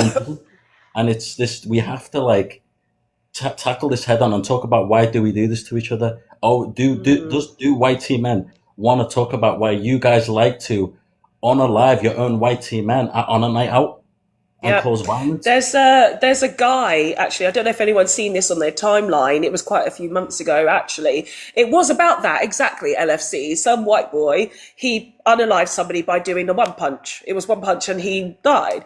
And then it became how he afterwards created a theatre play, did some rehabilitation, spoke to the family and said that he lives with that regret for the rest of his life. It's in the West End. In London, they've actually managed to make a play out of it. So he's making some money out of his situation. But you're absolutely right, LFC. Why is it on a night out that men feel that violence is the way that they need to go? Again, when alcohol is involved. Let me tell you something. I've moved to a Muslim country, people. Some of you guys know this. That behavior is not here. 5 years I've almost lived here. I've only seen 2 fights since I've been here. 2 fights. And one of them was with Russian people. With Russians. Drinking alcohol here is not something that you go overboard with. Alcohol is legal here. It's permitted. It is in the nightclubs. We drink here. But nobody is acting a goddamn fool. Nobody is acting a fool. Truly, it's not happening here. I've not seen it. Even when you go into clubs, you can't be more than men. Men have to go in with women. That is the law here. There is no over amounts of men to women. You have to go in with women. It is not the case. I'm not telling anybody what country I live in because I don't want none of you English people coming here and ruining another culture. That's why I don't tell anybody. Where I live is peaceful. Where I live is prosperous. Where I live is lovely. I tell everybody all the time, I sleep upstairs on my balcony, outdoors. I have my front door open. I have my front gates open. I have my cars open. It's not in the UAE. It's not in the UAE. I live in a very, very peaceful place because it's Muslim people and Sharia law. Guess what? It applies. It applies, Sharia law. So again, they have a real respect for women here. And a woman is always believed. That's why there's barely any crimes against women here. People need to educate themselves and actually understand communities of people, understand Sikhs, understand Muslims. Don't go by your dumb ass propaganda. Because honestly, this is what gets English people fucked up all the time. Right, thank you so much, LFC. Right, we've got Rez Khan next. Rez, how are you? Hello, I'm fine. No, I didn't. I said Rez. I said Rez. I didn't say Christoph. I said Rez, who's at the bottom. Christoph, you're the last person at the moment. So you see, I've got Dan, Infinity, 9 Ever Africa, and then it will be to you, Christopher. Sorry, I'm saying your name probably. Christoph. Yes, Rez. Yeah, just a few things. The live's been shared out to me since morning, so I've heard some things, and I just wanted, first of all, what Tommy Robinson did when he spoke about George Floyd and basically called him a crackhead in one of his videos is out of order. At the end of the day, a human life is a human life, and basically to say that his life was, less value because, whatever else he tried to accuse him of is out of order. Secondly, if people in the UK truly cared about women, then when the England football team won, where were the men celebrating? I didn't see it. I didn't see no men out there with celebrating the women then, you know what I mean? Like, that's the reason to celebrate, right? If you want to talk about, we're proud or whatever else, you seem to be patriotic when it only comes to the men. But a couple of other things. Now, I don't know if you watched it because I don't know what evidence you have and what you don't have, but there's a video that's going around on social media right now where this Digwer guy has some kind of altercation with somebody. It's a traffic thing. They're in his cars. Have you seen that video? No, I haven't. Someone else brought this up earlier, right? They said that there was something, but I've not seen. Yeah, I've seen it. So the video was shared to me, and what happens is this guy's, you can tell he's European. People are saying that the guy that started recording, he was Polish, or he was from somewhere in Europe anyway. 1 minute. In the comment section, Rez, they're saying it was Digwer's brother. Romi's saying it's brother, not Vikram. No, that's a separate thing. So basically, what's happened is comes out of his car and he pulls out his knifey, right? And he's trying to come, and then somebody pushes him back and gets him in his car. So the fact that first of all he had an obsession with weapons. He clearly had. Hold on a minute. I'm just going to make it clear or be sure because I haven't seen the video. Yeah. Are you saying that was Vikram himself, or are you saying it was the brother? Which one are you saying it is? Well, the video on it says it's him himself. It's Digwer himself, Vikram. Okay, we got conflicting information here. Some people are saying it's Vikram, saying so it's the brother. I can't say anything because I haven't seen either. But what I do know, what I have read, is that they did have some kind of connivance in the family. That's what I do know, and that's what I do understand. They had other things in the home as well, like weapons and stuff. But the thing is that when That was in December. Christoph, I asked you not to unmute. I'm sorry, but you're getting dropped. I did ask not to okay. interrupt, Rez. Go on. The thing is, you mentioned earlier that you said that Henry was racist, and I don't agree with that. Because from what I've understood, first of all, right, I would say that apple doesn't fall far from the tree, and I think parenting is a big aspect of that. But the way his dad came across and he spoke about certain things, because obviously we haven't got Henry to speak on his own behalf, obviously. But the way his father spoke, I don't think that this kid was racist. There's nothing anywhere. No one's come up, said he was doing anything or said anything or reposted anything that was racist. It's not come out. So for me personally... Rez as well. We're not going to know that for sure. Okay, there were only two witnesses at the scene. One was Digwa and one was Henry. So of course, Digwa is going to say whatever he believed, and Henry would have said, if he was alive, he would have said what he believed. But we can't be, as black people, as brown people, thinking that white parents mean that their kids aren't going to be racist. It's never worked like that. It's never worked like that. And we know how white narcissism works. Of course, they're going to paint Henry as to be this amazingly, really good kid, but he was literally antagonizing Digwa in this situation and in the script and everything that I'm reading. He was constantly antagonizing Digwa. So how are we going to say that he wasn't racist, and how are you going to say that he was? Right, antagonizing. But how do you know? How do you know that he wasn't racist? Right, okay. But what I would say is this: unless we've got reason, so somebody antagonizing, lads do that.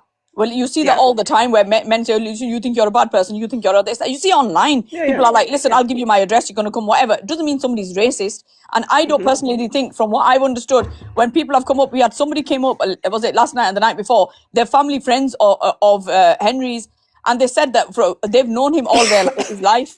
And he's never... Do you think, Rez, you know what white people do though, Rez? Yeah, I know that white people, Rez, you know what white people do. They will always say, my friend's not racist. They would never hurt a fly. I've got black and brown friends. Like, honestly, Rez, please, we know that that's not what they do. We know that's what they do. I think let's try and put that bit to a side, because we can't say for sure, right? Yeah, but then if you can't say for sure, then I wouldn't say it. Yeah, I wouldn't say it at all. I wouldn't even say he's racist then. Okay, so that's what I like to say. I can believe that he was racist, and you don't have to believe that either. Let's look at the actual, because we don't have the evidence there. Like, for me, I'm understanding the situation. I'm reading it from a very objective view, not subjective. I'm looking at it as a black person. What does racism look like? What does Henry's behavior look like? And what does Digwa's testimony look like as well, right? This is what I'm looking at. I'm looking at it in this way. So I think let's look at actually to do with the case itself, and to look at actually the unalivement itself.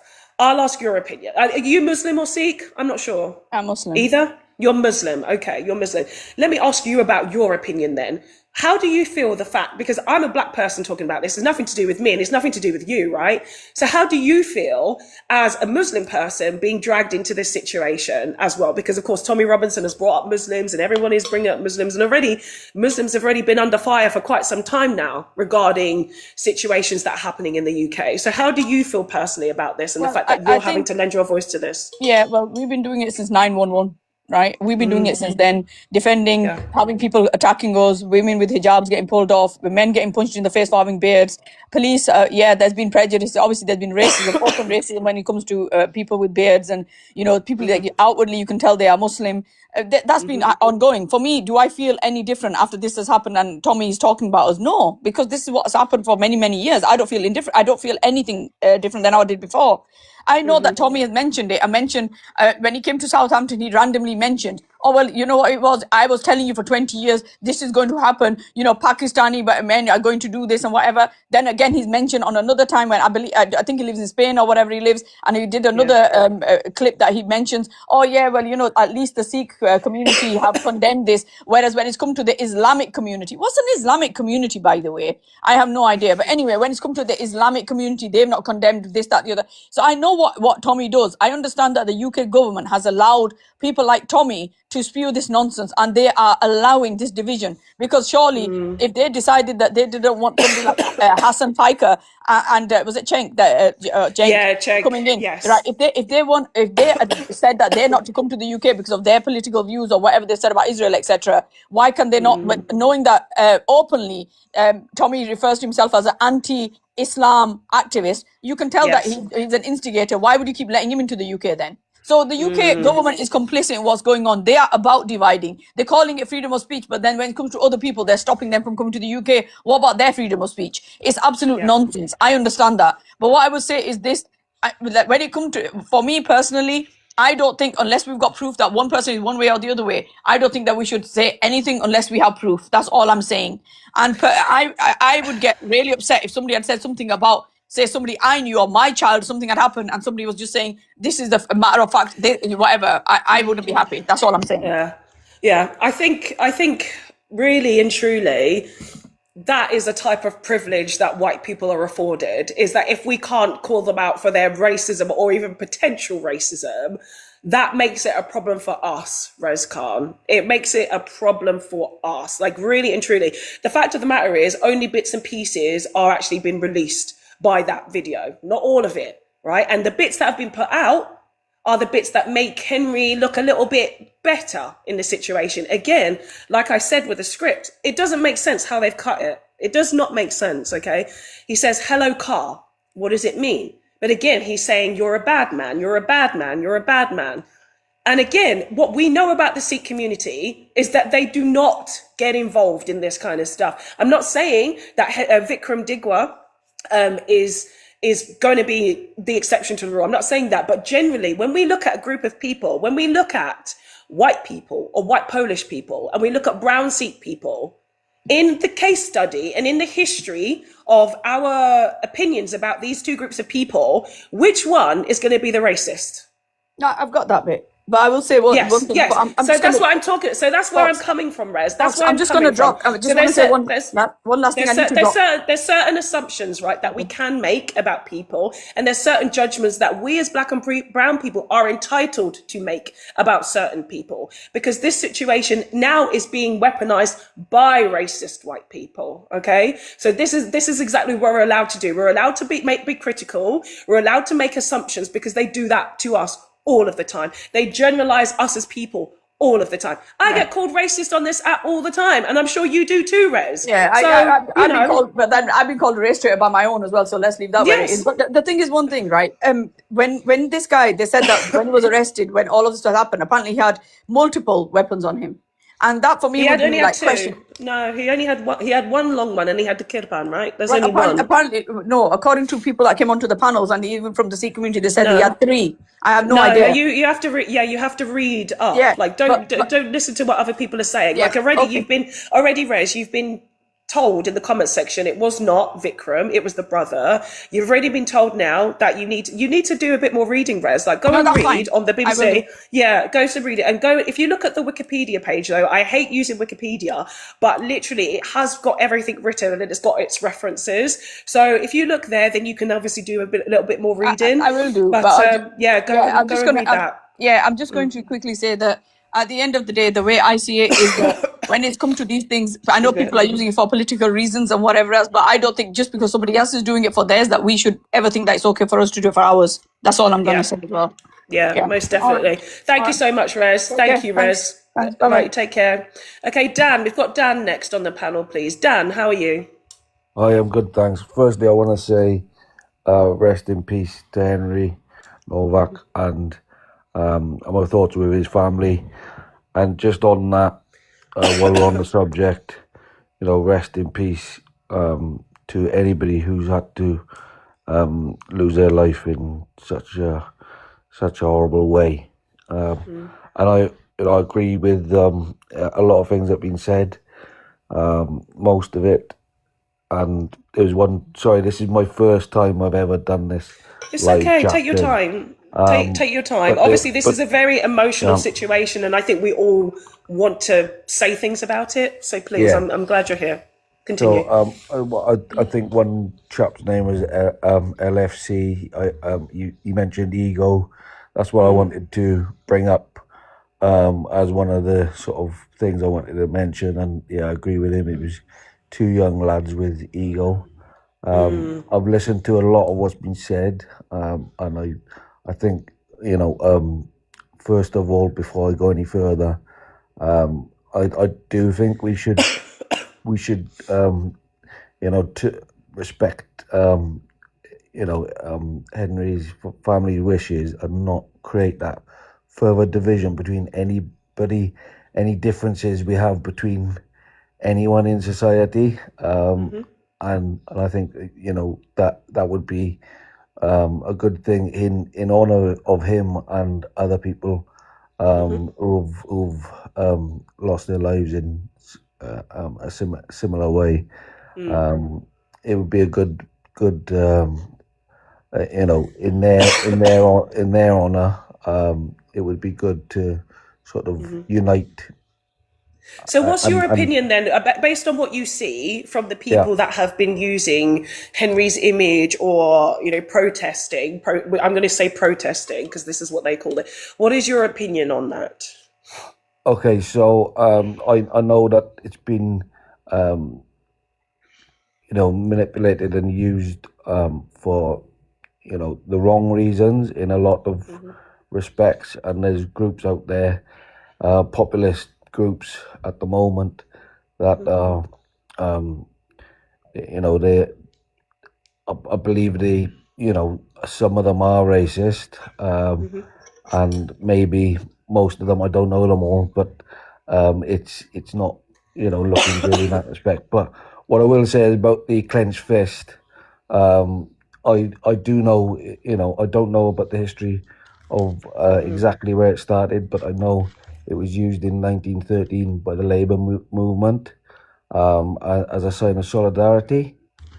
I do think that we should use the clenched fist as a sign of solidarity between our fellow people. Can you tell me a little bit more about this the Labour movement? Where do you can you tell me a bit more about that?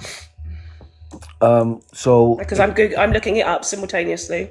Yeah, so I mean, yeah, if you look it up, it was used in 1913. I cannot remember the chap's name who used it, but he might have adopted it from another culture. He might. Was it? It was raised. Was it? Was it a raised clenched fist? Yeah, a raised clenched fist. Yeah, and then it was later adopted against the Nazis. Against the fascists, so it was used as a salute, as a you know, basically as a protest to the Nazi salute, and then it was adopted again in the civil rights movement. Whether it was adopted or not, and which culture started it, I'm not sure, but I know it's been used by different cultures. And whoever that's a fair point, right? That's a fair point. If it has been used by many different cultures, why would black people be dragged into this? Because they've literally said British lives matter, Black lives matter. They've taken our imagery, so we've actually made the fist, we've got our graphics, we've got our slogans, we've got all of these things. So why would we be dragged into it? If you've got the history, you've got the understanding that it went back to 1913, why have white people not been using that as a symbol of resistance for such a long time? And they're dragging black people into this situation because we have been using it as a symbol of resistance. Yeah. So, you know, America and UK, I believe, are different. There is institutional racism in both places, but I believe that one is more open than the other. One is more covert. But can I give you? I'm going to give you some imagery. Okay. I'm going to give you some imagery because the issue is, like we say, is about the branding. It's about actually how things are used.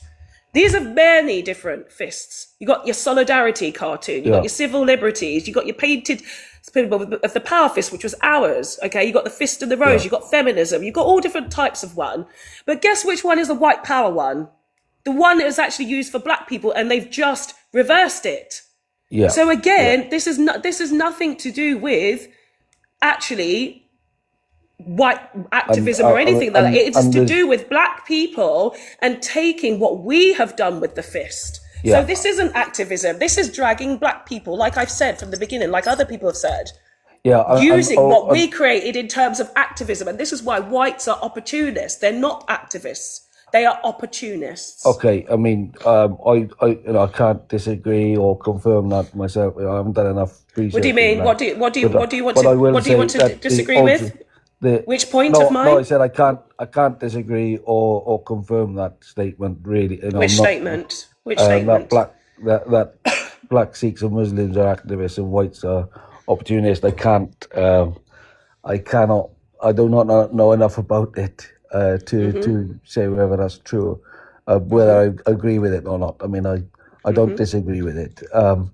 But what I say is also, you know, you're talking about the fist, also the Nazi symbol, the swastika was taken.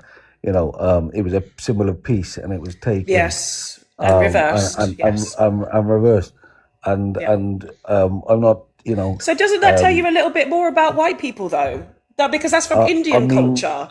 That tells you a little bit. So my platform, Dan, is very clearly about Anglo Saxons. Okay, I talk a lot about Anglo Saxons. I talk about those people. I can hear a Welsh accent from you, a slightly Welsh accent. Are you Welsh? Yeah, I am Yes. Welsh. Yeah, so yeah. Yes. So I talk about Anglo-Saxons, right? And I talk about how they've actually taken a lot of people's cultures and they've actually rebranded them in their own thing because they don't have any original thoughts and ideas. So my question to you is, what are you getting at? Because you came up here talking about the fist, like you first of all said stuff about Henry, and now you're actually trying to inadvertently, because Dan, I'm clever. I can hear where you're trying to come from. You're trying to say that it's not the fist of black people. You're trying to say anybody can use the fist. But like I've said to you, the particular fist and the particular branding that they're using is a black thing. I've given you all of the other ways that you can be using the fist in many different ways, but they're using the white power fist, which was in to say that black people aren't valued. So do you hear my point, Dan? Yeah, definitely. No, and what I was trying to agree with you, saying that symbols are abused. So when a symbol is used for peace and unity, it shouldn't be used for division. Well, the fist has never been used for peace. The fist has always been used for activism. Yeah, so solidarity. So it's basically to show that many fingers together are stronger than one finger alone. And it started as a solidarity. So basically, so let's talk about that. But Dan, I want you to be very focused on the situation. Okay, I want you to be very focused. The fact of the matter is they've used that fist because it was literally an image they've taken from Henry dying.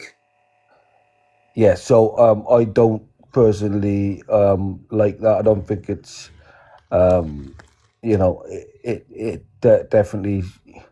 definitely sends an image, but I mean, I'm not sure whether it aligns with what his family's wishes were in that context. This is it. So if you're starting to talk about the fist, you need to look at it in the entirety.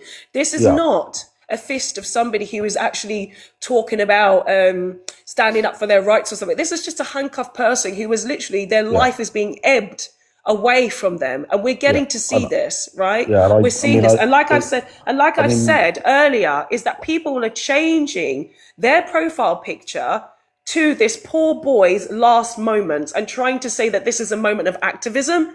It is not. It is not a moment of activism. This is abusing him and his family. Like you say, like you understand, the wishes of his family is not to use Henry's image, but they're using his image and they're also using black activism. So it's not right. None of this is right. None of this is right. Well, I mean, personally, when I saw the video, I couldn't believe it. I was shocked. I wasn't surprised at the police, and I will. Hopefully, I get a chance to talk about that in a second, about the police, the difference between the police in America and UK. I mean, I believe that the ones in America are more openly sort of institutionally racist against. I think let's not minorities, compare, because the problem is, Dan, the problem is, Dan, is if you start comparing to the US, you're not actually seeing the problem in the UK. So let's not look at what they're doing over there. Look at what's happening in the UK. Look at statistics in the UK. Look at crimes in the UK. Look at how cases are handled in the UK. It's a completely different country, completely different system. So, but when I first saw the video, I was shocked, like I said, and when I heard the young man say that he can't breathe, the first thing I thought of in my head was the George Floyd case, because of the words that he's used, you know, and I, you know, I felt, you know, a link there, and I'm just as behind George Floyd as I am against Henry Novak. There is no difference there for me whatsoever, in terms of, you know, 2 lives have been a lot. So basically, anyone now in your mind who says the words "I can't breathe" is the same situation. That's what. Well, no, Dan, this is a very superficial understanding. This is a very superficial understanding of what George Floyd was going through and what Henry Novak was going through. Yeah. I understand the link you're trying to make in terms of the things that they said, but the fact of the matter is, the police were not in charge of unaliving Henry. They made a mistake at that scene, and they've been able to apologise for it. The police unalived George Floyd. It's not the same thing at all. Yeah, but that's why it's dangerous. And that's why it's dangerous. And that's why it's no point, Dan, and this is why I'm asking you, because you're bringing up the fit. You're the person who's bringing black people into this conversation, by the way, Dan. Like you're doing it. Dan, 1 minute. Yes, you are. Dan, you came up here. Okay, talking about black fist. This is what you're doing. You're talking about actually our branding, the way that we're standing up for black people, and now you're bringing up George Floyd. Like, you're the person who's doing that. This is why I say whites are opportunists. Okay, because what you should be doing, Dan, is like you said. You could have stuck at the beginning and said, you know what, the whole thing that happened to Henry is terrible. We need to actually seek justice for Henry in whatever form that looks like, because again, his unaliver has got 21 years. The police have come out and said that they made a mistake, and they're also being investigated. Okay, so what more is it that you want? Because Dan, you're coming at black people. That's what you're doing. You're coming at black people. I want justice for George Floyd, and I want justice for Henry Novak. But why are you even bringing up George Floyd?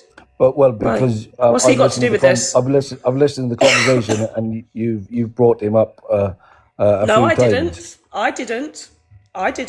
Oh, sorry. Well, sorry. Other people have on the chat. But he's not. But nobody was bringing up him. Nobody was bringing him up, or even black people's situation, until white people were. Like I said, because they're opportunists.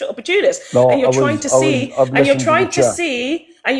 see that there are some kind of connections, because you want to also experience some kind of discrimination. That's what white minds do, Dan. That's what white minds do. I don't feel Dan, this is what you're doing. Yeah, but you do, Dan, because that's what I've said, and this is why I'm challenging you, Dan. Yeah. I'm challenging you for these exact same reasons, because you didn't have to mention George Floyd. You didn't have to mention anything to do with black people. Like I said, you could have just kept this about white people and what you see in the case, in the situation, which is not a good case and not a good situation. I'm just bringing up the fact, the first thing, the honest truth that popped into my head when I saw that young boy. But so that's so interesting to me, because as a black person, you know what I saw? I didn't make any comparisons to George Floyd. I didn't do that. Why is it you, Dan, would think about a black man in that moment when there's not even any black people in that situation? Why would you, Dan, be thinking about black people? When I saw the situation, I said, Dan, you thought about George Floyd. You said, I can't breathe. That reminds me of George Floyd. No, Dan. When I saw that situation as a black woman, and everybody else who's black here, when we see that situation, we'd be like, oh my God, he's been unalived. Like, he's been pokey. Why are the police handcuffing him? That's what we see in a situation. Why the fuck would we be thinking about ourselves in that situation? Why? It doesn't make sense. Dan, you need to do a little bit more reading. You need to understand that you do have some internalized racism that you're not actually clocking at all. I'm disconnecting you, Dan. I think like we're actually stopped the conversation now. You need to understand where you were coming from, which was literally a place of internalized racism. You don't see it. You were trying to do that clever thing where peace to Henry, blah, blah, blah. Paulie, well done. If you're still here, Paulie was like, I'm waiting for him to say something. Paulie, you clocked it early. Paulie's a white person, by the way. Paulie's white Scottish, if he's here. He was like, I'm waiting for Dan to say something, which he did. He did. He was literally coming at the angle to say that the fist doesn't belong to black people and black people are suffering. This conversation should not even be about black people. That's the whole freaking point. Right, Infinity, how are you? Hello, hi. Thank you for having me. I just want to give my condolences to Noah's family. Can I I'm go really after sorry this she's done happened. Ninever, Sorry? you know you've been waiting. Yeah, Infinity's turn. Ninever, it's your turn after. Please wait. Infinity, continue. Yeah, so, yeah, as I said, I'm just giving my condolences to the family. I know they are grieving. We are with you. We're grieving with you. So I just don't understand how Nigel Farage is, using this as a political way of maybe he's trying to find a way to get everyone to vote for him so he can win the reform. Yes. I mean, look at other people, as in there's two men that unalived a little baby.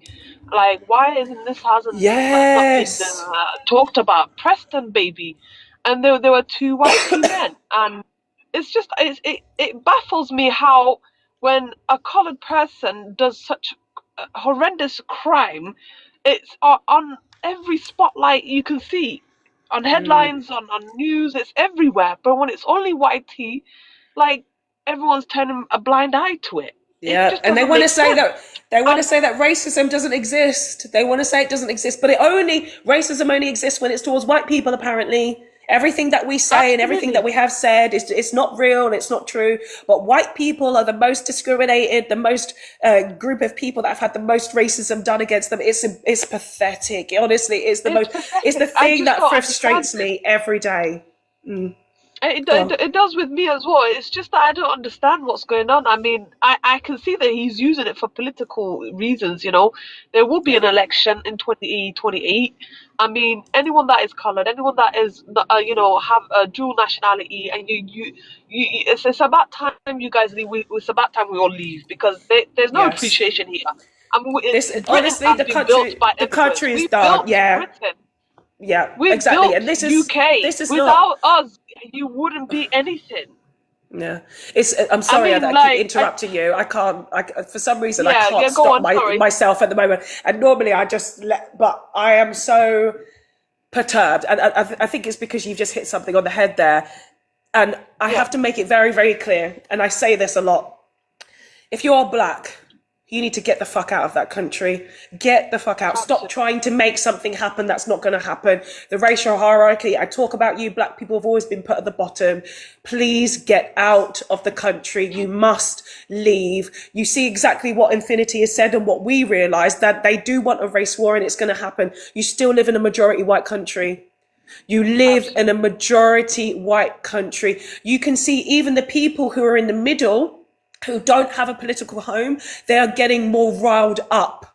They're getting more angry. They're getting more upset. So I even had it a few weeks ago. Some of you guys were here. Samantha said, I feel myself turning racist.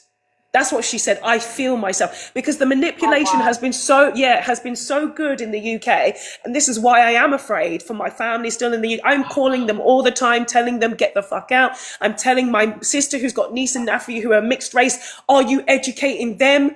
Are you literally telling them exactly what's happening in the country politically? We're seeing reform gaining more traction, restore even worse, gaining more traction. And this is not a new thing. England, this is about England, historically have always repeated this same cycle.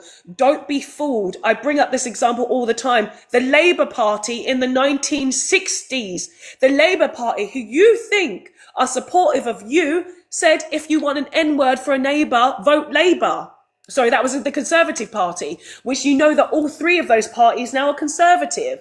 They don't care about black people, brown people, anyone who is foreign. And this is why it is an opportunist in the UK. They don't care about Henry Novak. They don't like Eastern Europeans, anybody. And even a few weeks ago, for those of you guys who were here, there was somebody who was white British, but they had like a Eastern European grandfather. And they came up here trying to say that they were protected.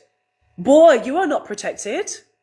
You are not protected. Like, you are not protected. You know, this is all about ethno-nationalism. This is all about the Aryan race. Who is the whitest of white, right? Who is the most Anglo Saxon of English? And when they're tracing it back, it is whoever's from Germany. This is why all their Nazism is coming out, right? Because this is literally their people. They didn't seem to understand this. Why are they turning into schmarzis? Because this is literally their bloodline and their heritage. They forget everything that was done to them in terms of brainwashing, thinking that the schmarzis were different people. It's the same freaking people. They're your people. They are your people. So stop thinking that you're so separate and that you're so different. Your behavior is exactly the same. You are throwing up that salute. You're the same. You've always had the BNP. You've had the NF. You've had these schmarzi groups. There are actually, I remember researching this maybe 3 or 4 years ago, that you have, I think it's about 5 big groups in the UK that actually are practicing schmarzi groups. And you don't have the swatchka out and about because it was made illegal. Don't act like this stuff doesn't exist. And really, if you are pretending or thinking that nothing's going to happen, please let the universe protect you. Let the universe protect you. Infinity, last points, then we're going to move to 9 Other because I'm going to wrap it up after Naz because I don't know how many hours I've been on here for. But Infinity, you got some last points? Yeah. Infinity, so basically, yes. This is what I've seen a clip where a woman, I think she's a secretary. I don't remember, but she was I think she's Asian, and she works for the government. And I've seen a clip where she says that. We're going to target British citizens, dual citizens, who have lived in this country over a decade. That I don't know what's going on. Like, what's going on with this? Like, I think it was Suella Braverman, wasn't it? Because they're focusing right now on illegal immigrants and yeah, so what's going on? So are they now targeting people who have lived here for decades? Because what's going on? Like, I don't understand. Like, do you want if all reform of us get out? in, Just be yes, they truthful, do. just tell us the truth. They do. If reform get in, English people don't even understand. They don't even. I told my family they don't understand. Yeah, it could be Shabana Mahmood. Thank you so much, chat. Yeah, they don't seem to realise that they're going to get affected directly because they are also talking about the Human Rights Act and dismantling and getting rid of the Human Rights Act. And they're going to replace it for a British Bill of Rights that hasn't even been written, that doesn't even talk about human rights in it at all. Honestly, it's very freaking scary. People don't seem to understand that their hatred is literally going to be the thing that unalives themselves. And they're going to drag down everybody else as they can with it. The UK is a freaking Titanic that has hit an iceberg and it is going down. And if you are still on that boat, you are going to go down with it. Yeah, I let them sink. That's why I left the UK. But at the same time, I'm still going to have concern for my friends and my family who are still on that freaking island. The island of depression, of misery, of racism, of discrimination, for all the negative things that live in the world is born out of Britain. Infinity, you're cracking up a bit. I'm going to go down now. I just want you.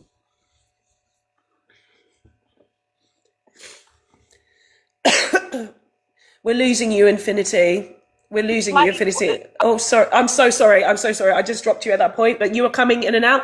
If you get a better signal, please do come back up and we will get you for the last comments. 9 Other, it's your turn now. Africa, how are you today? 9 Other? Yeah, I'm doing good. I'm doing good, folks. Thanks for letting me up. Yeah, I agree. YT people are just opportunists, right? Nigel Farage and all of those guys, they are using this for to basically galvanize the YT racists, to try and These people have been doing this for a long time now, right? My thing is, firstly, let me address the issue of the clenched fist or the raised fist. That guy was trying to say that the origin of that came from Africa, right? It was Heru that raised the clenched fist first with his hand on his heart, right? So his left hand was raised up and his right hand was on his heart.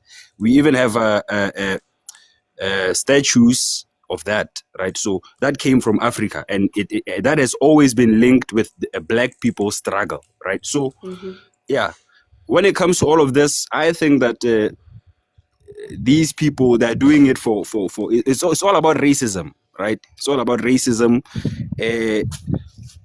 The issue of this white young man being unalived, we know that they've been doing this to black children. They've been doing this to other people, right? But it wasn't a problem. How about that young kid who was stabbed in the streets by a white man when he was coming from school? I forgot his name, but it was like, how about the other young kid that was stranded in Dubai and they left him there, right? He was imprisoned. The government didn't say anything. No one said anything in the YT community. We can witness a pattern. We can notice a pattern here.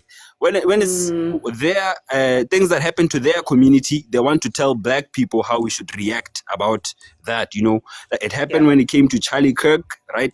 When it came to different things that happen that concern them, they want to tell us how we should react. Personally, I respect the opinions. You feel some type of pity for the young man that was unalived. I don't, because I feel like for us to succeed as black people or as the black nation worldwide, we need to learn to develop the same kind of energy that they've been showing towards us for all these years. That's the only way we're going to be free. Yeah, because we just saw yesterday in America, this is a different issue, but a kid was just unalived, Cyrus was shot in the back and they let the Asian guy go. Some young kid, he did martial arts. He saw someone who had a mental problem in a bus in America. He choked that black man and he put him on a headlock, choked him until he unalived. He got to meet President Trump. He was welcomed in the White House. So they are showing us that they HAT us with a passion. So if we don't develop that energy, I know that as black people, we are peaceful people. That's our nature. We are peaceful people. We come from a tropical climate, or everything has always been available for us. So we didn't have to develop this a barbaric nature. So if we don't develop that, we will always be victims. I think that's all I have to say. I don't feel sorry for this young guy who I think he was antagonizing that guy, because I saw the video. He said that he snatched his turban off, right? Yes. It was basically a racist rant after drinking some few beers at the pub. So this is what they do. This is what they're used to. It's the same issue in America. We should learn to retaliate. We should learn to give out the same energy. Then things will change, right? Yeah. Thank you. Yeah, thank you so much. M in the comment section, you've been here from the very beginning, M, I think, pretty much. I've invited you many times, M, to come up to the panel. M, many times. Oh, he's just been blocked. It's a bot, okay. So the thing is, I've only had, I think, 2 white people now, still. 2 white people come up onto this panel, and I've been on this live since, what time was it? A long time. I don't know how many hours, right? 2 white people. And they've again understood that actually, except for Dan was the 3rd white person. 2 white women came up and agreed with the prompt. They understand the situation. They think this whole thing is shit and it shouldn't be happening. Dan was the white man who came up here, who was Welsh, and trying to bring black people into the situation. This is why we have to understand what white men make themselves look like and how they look like. And Nineveh, you're right. You are absolutely right. White people have had many opportunities to integrate with the rest of the world, to show themselves as not being the barbarians that they are, but they fail at every single point. This time around, I know that there's a lot more information that we're sharing between us as Black people, because we can organize faster, we can empower ourselves faster through the facts of social media. Okay, this is the reason why I have this platform. This is the reason why I still continue to talk, because even though I'm not on the island of misery, I hope that my voice resonates. I hope that it gives you guys power. It gives you people, gives us people ways to organize. Somebody else said it earlier. I can't remember who said it absolutely perfectly. This is literally about unifying Black people, Sikhs and Muslim people as well. This is very important, because before, historically, Black and brown people, we never used to be divided like this. We used to have trade. We used to actually learn things from each other as well. We used to do all of these things. We never had conflicts like this, ever.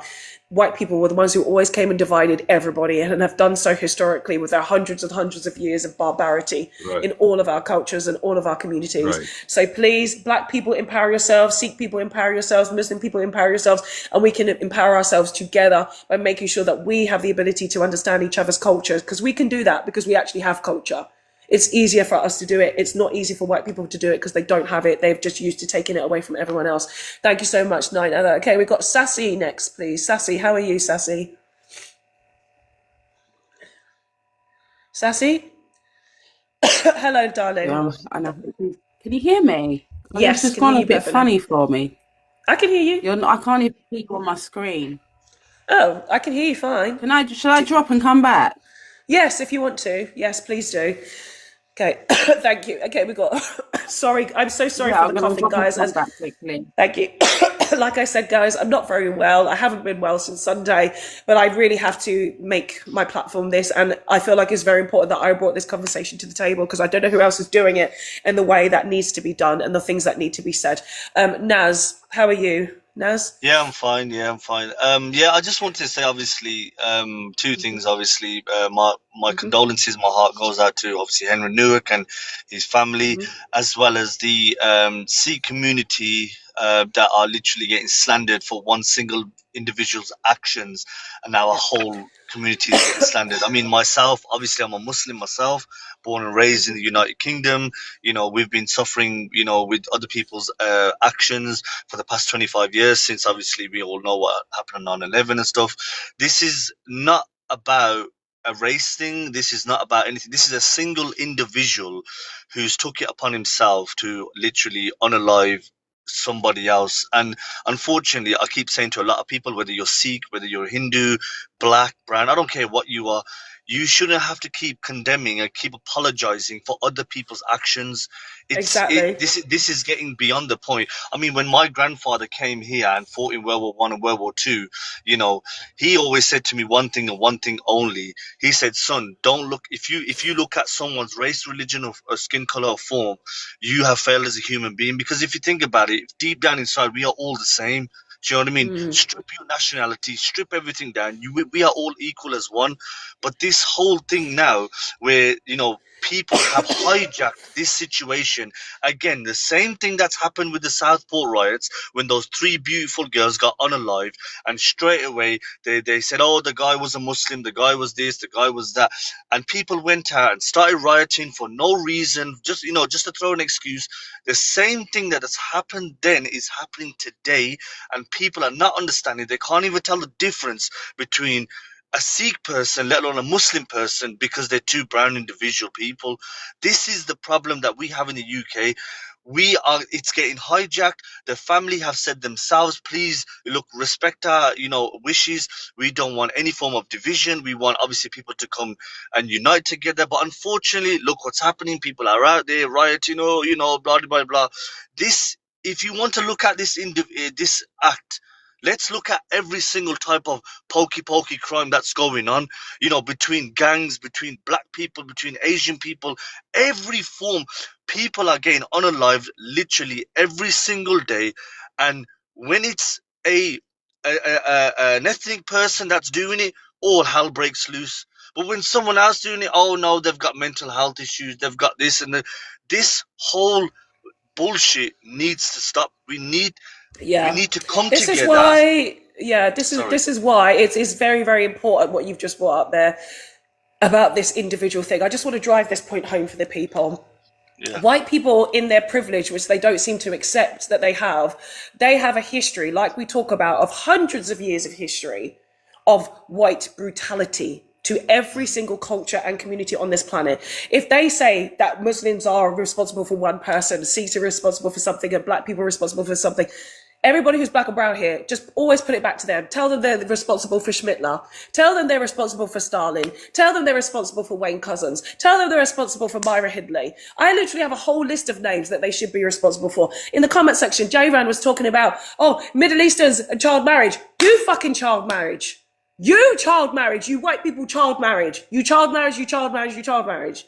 You don't understand anything that you do as white people. You're always trying to scapegoat and look at other communities without looking at yourself, because you're unable to look at yourself, because looking at yourself means that you understand how disgusting you are as people. And that's facts. Don't get me wrong, Fox. Yeah, we have problems with our own communities, which people turn around and say, Even that, Naz, already that's defensive. Already you're being defensive, because we know that there's problems in every community, because we're human at the end of the day. We're not perfect. But like you've said, and that's why I want to drive that point home, which is what you've said, is that people need to stop looking at the individual, stop apologizing for the individual, look at yourself as a person, say, I'm okay, I'm okay. It is white people that are now being looked at as a group, because we have to look at them as a group, because they function as a group. Even in their worst moments, they still function as a group. They've got a PDF president. They've got files that literally gone across the world. Look at, I even bring up Europol. Their biggest group of PDF files was across Europe and into Asia, run by white men. It is all that they do. They do this internationally. They do it at home. They have not been able to look upon themselves. So as soon as we come back, Causey, go and look it up. Go and look up Europol. Look at, thank you as well, the Epstein files. What do you mean low legitimate evidence? This is the problem with white people. As soon as you get defensive, Naz, they say, well, that's it. We've got our in now. A black person said they do it. A Sikh person says they do it. A Muslim person says they do it. Brown people say they do it. That means that we're all the same, right? We're all the same. We're not the freaking same. We haven't based our entire nation. We're not the same. Nobody is the same. I can only account for my actions and my actions only. And I keep saying this to a lot of people.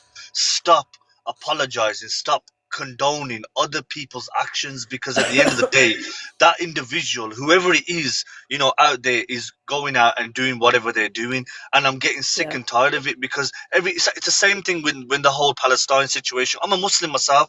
People say, do you condone this? I mean, why should I keep condoning? Why should I have to keep apologizing for other people's actions? I stand on my own 2 feet. That's not even an apologetic action. Like, what will you be apologizing for? If people are getting unalived and G-sided, what on earth would you have to apologize for? Nothing. Thank you, Naz. I'm going to move to the next person, because I really want to wrap this up quick, because I need to get to bed, because I'm not well. But thank you so much, Naz. Okay, Infinity. We've got Infinity. Yeah, sorry, I was in a really bad area. I agree with your last point. The last point. He did make some few points in terms of he said that they can't they don't know the difference between a Muslim and Sikh. There was incidents where Sikh women had been raped. Do they condone that? Do the white Sikh community condone? No, what they don't. happened to that young lady? It's women and children that have been targeted. Which one? Which one though, colored. Infinity? Which one? Because remember that recent one, the guy was like, I thought she was Muslim. I got it wrong. I wanted to rape a Muslim instead of a Sikh girl. It's disgusting. It's not only Sikh though. It's also like a black, especially Somali young girl. I think she's I think she was 18 or 19 years old. These people are advocating for women and children, but they are doing exactly what they don't understand. It's the cognitive dissonance. Women and children. Do they condone white people? Do you condone what happened to those young women that had been raped? They were Sikh women. I don't understand. Why are you not speaking about this? No, they're not able to do so. Like I say, they are too, their egos are too out of control. If they actually start accepting what they do to people, it would literally cause them to crash, which is why some of them are. Some of them are realizing, oh my God, this is our people, this is what we're doing. And guess what? That's when the guilt comes in. So a lot more need to do that. Thank you so much, Infinity. so I'm much going to for drop you having the... me. Thank you so much, girl. Right, Sassy. We've got Sassy, then Anachronista, then I need to finish. Sassy, please. I hope you get well soon, darling. Thank you. Thank you. I was going to say they are very much opportunists. We've not even seen the outrage of the two white boys that have raped the young girl. Like, you care about women and children, but not when it's white men being the perpetrator of women and children. It's just, what is going on? They talk about the Muslim grooming gangs, and when the PDF pages are full of white men. I can't hear you. Sorry, I can't even hear you. I don't know what is going on. Let me. Sorry, that was me, my microphone. I forgot my microphone. Sorry. Yes, the files, if you look at PDF rings, they're full of Englishmen. They are full of Englishmen. They're full of white British men. Like I mentioned, the Europol, it was actually to do with, let me remember off the top of my head, Netherlands, God, I can't remember. But Netherlands and Britain are the two main countries, right? And then it goes, of course, like I say. But if you actually just look up PDF cases in East Asia, the worst cases are white British men. What the worst? There was a guy who was on the run for, I think it was like 20 years or something like that, maybe even longer. He's an old man now, a white British man who was found in Thailand. He was evading the law many times. Again, a white English man, a white British man. It's always them. It's always them. I don't know why. They're just, it's like, I don't know. Like, what is wrong with them? What is this? It's because it's the Neanderthal gene. It's the Neanderthal gene. It's the fact that they're a mutation. They've not been able to actually understand that this is literally their culture. It is their history. It is in their DNA. And they actually have to do proper work to get out of this. And this is it, because they don't want to do work, because anything to do with work, they don't really have a work ethic, let alone when it comes to self-reflection and self-growth. It's easier for them, as we know, to blame other people, to deflect, to detract. That is a very, very easy thing to do. If they're going to, because they have a lot of work to do. First of all, they don't understand their own history. Yeah. They don't want to see history. Okay, so that's work. They don't want to understand our conversations because we're reflecting upon them, their own self-behavior. So that's self-work. Like, they have to do everything, historical work and present personal work. They don't have the time or want to do this because, again, Britain is the birthplace of capitalism. So all they have to do is make money, make money. Not look at myself. Let me make money because I need to be able to pay bills because life is too fucking expensive. So all they have time to do now is come onto these TikTok lives and still be the ignorant, racist behind people that they are. That's all they are doing. And that's all they have the capacity to do. And this is why I keep saying black people, get the fuck out of the UK. Brown people, the country does belong to you. Folks, they even take themselves everywhere around the world and do smex tourism with children, and in Africa, in Thailand, in Indonesia. It's mad. Even the ladies from Canada and America are taking themselves over to Jamaica and the Caribbean countries and it's mind-boggling. And that's why it's up to us in the diaspora to educate people and to make sure that we're protecting people. This is why I use my platform. This is why I speak. This is why when I go to any country, I'm always telling them about English people. Like, I'm always telling them everywhere I go. I don't relax on holiday anymore. Yeah, exactly. Watch them, like, protect yourselves. They are still, remember, as part of the Commonwealth under this idea that all English people are safe and they're great people. I've even had them come up to my panel, like, annoyingly, people who are still in the motherland, still in Africa, saying this about white people. And I say, stop it. I grew up there. We know exactly what it is. Like, please wake the fuck up and actually understand what the world is looking like, not what the actual white man told you. It was supposed to be through their lens, not through our lens. Yes. Sassy, last point, we'll move to Anachronista. Still with their missionaries going into Africa as well. That hasn't stopped. Honestly, that stuff makes me so horrified again. And they've even created whole communities. If you guys know the story about things like Georgetown in America, how you have white men who come as Christian missionaries, specifically targeting black people, by the way, and causing them to actually become very brainwashed. And this is where the phrase "don't drink the Kool-Aid" comes from. And actually it wasn't Kool-Aid. Sundown towns as well. These areas where white people are and trying to manipulate black and brown people, dark-skinned people. Like, really, please, like, we have to protect ourselves. We need to do things. And Rez, I know she's not here, and I don't like talking about people that they're not there, but Rez came up here and tried to say that Henry wasn't racist. The first thing she tried to say was protecting Henry, was to say that Sikhs are a problem, even though she's Muslim, like stuff like that. And this is what I mean. Anybody who's black, brown, of Sikh, of Muslim, you need to understand that anything that you say that is on the side of whiteness is not there to protect you. It doesn't help you whatsoever.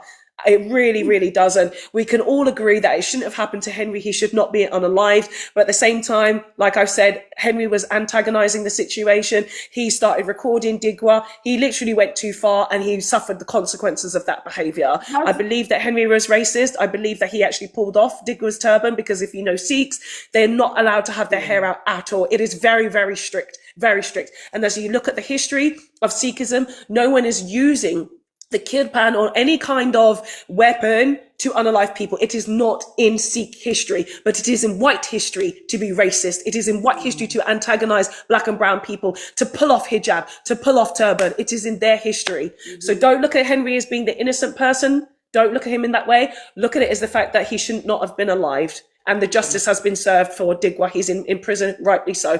But also look at it another way. He is literally being made an example because where have you heard 21 years?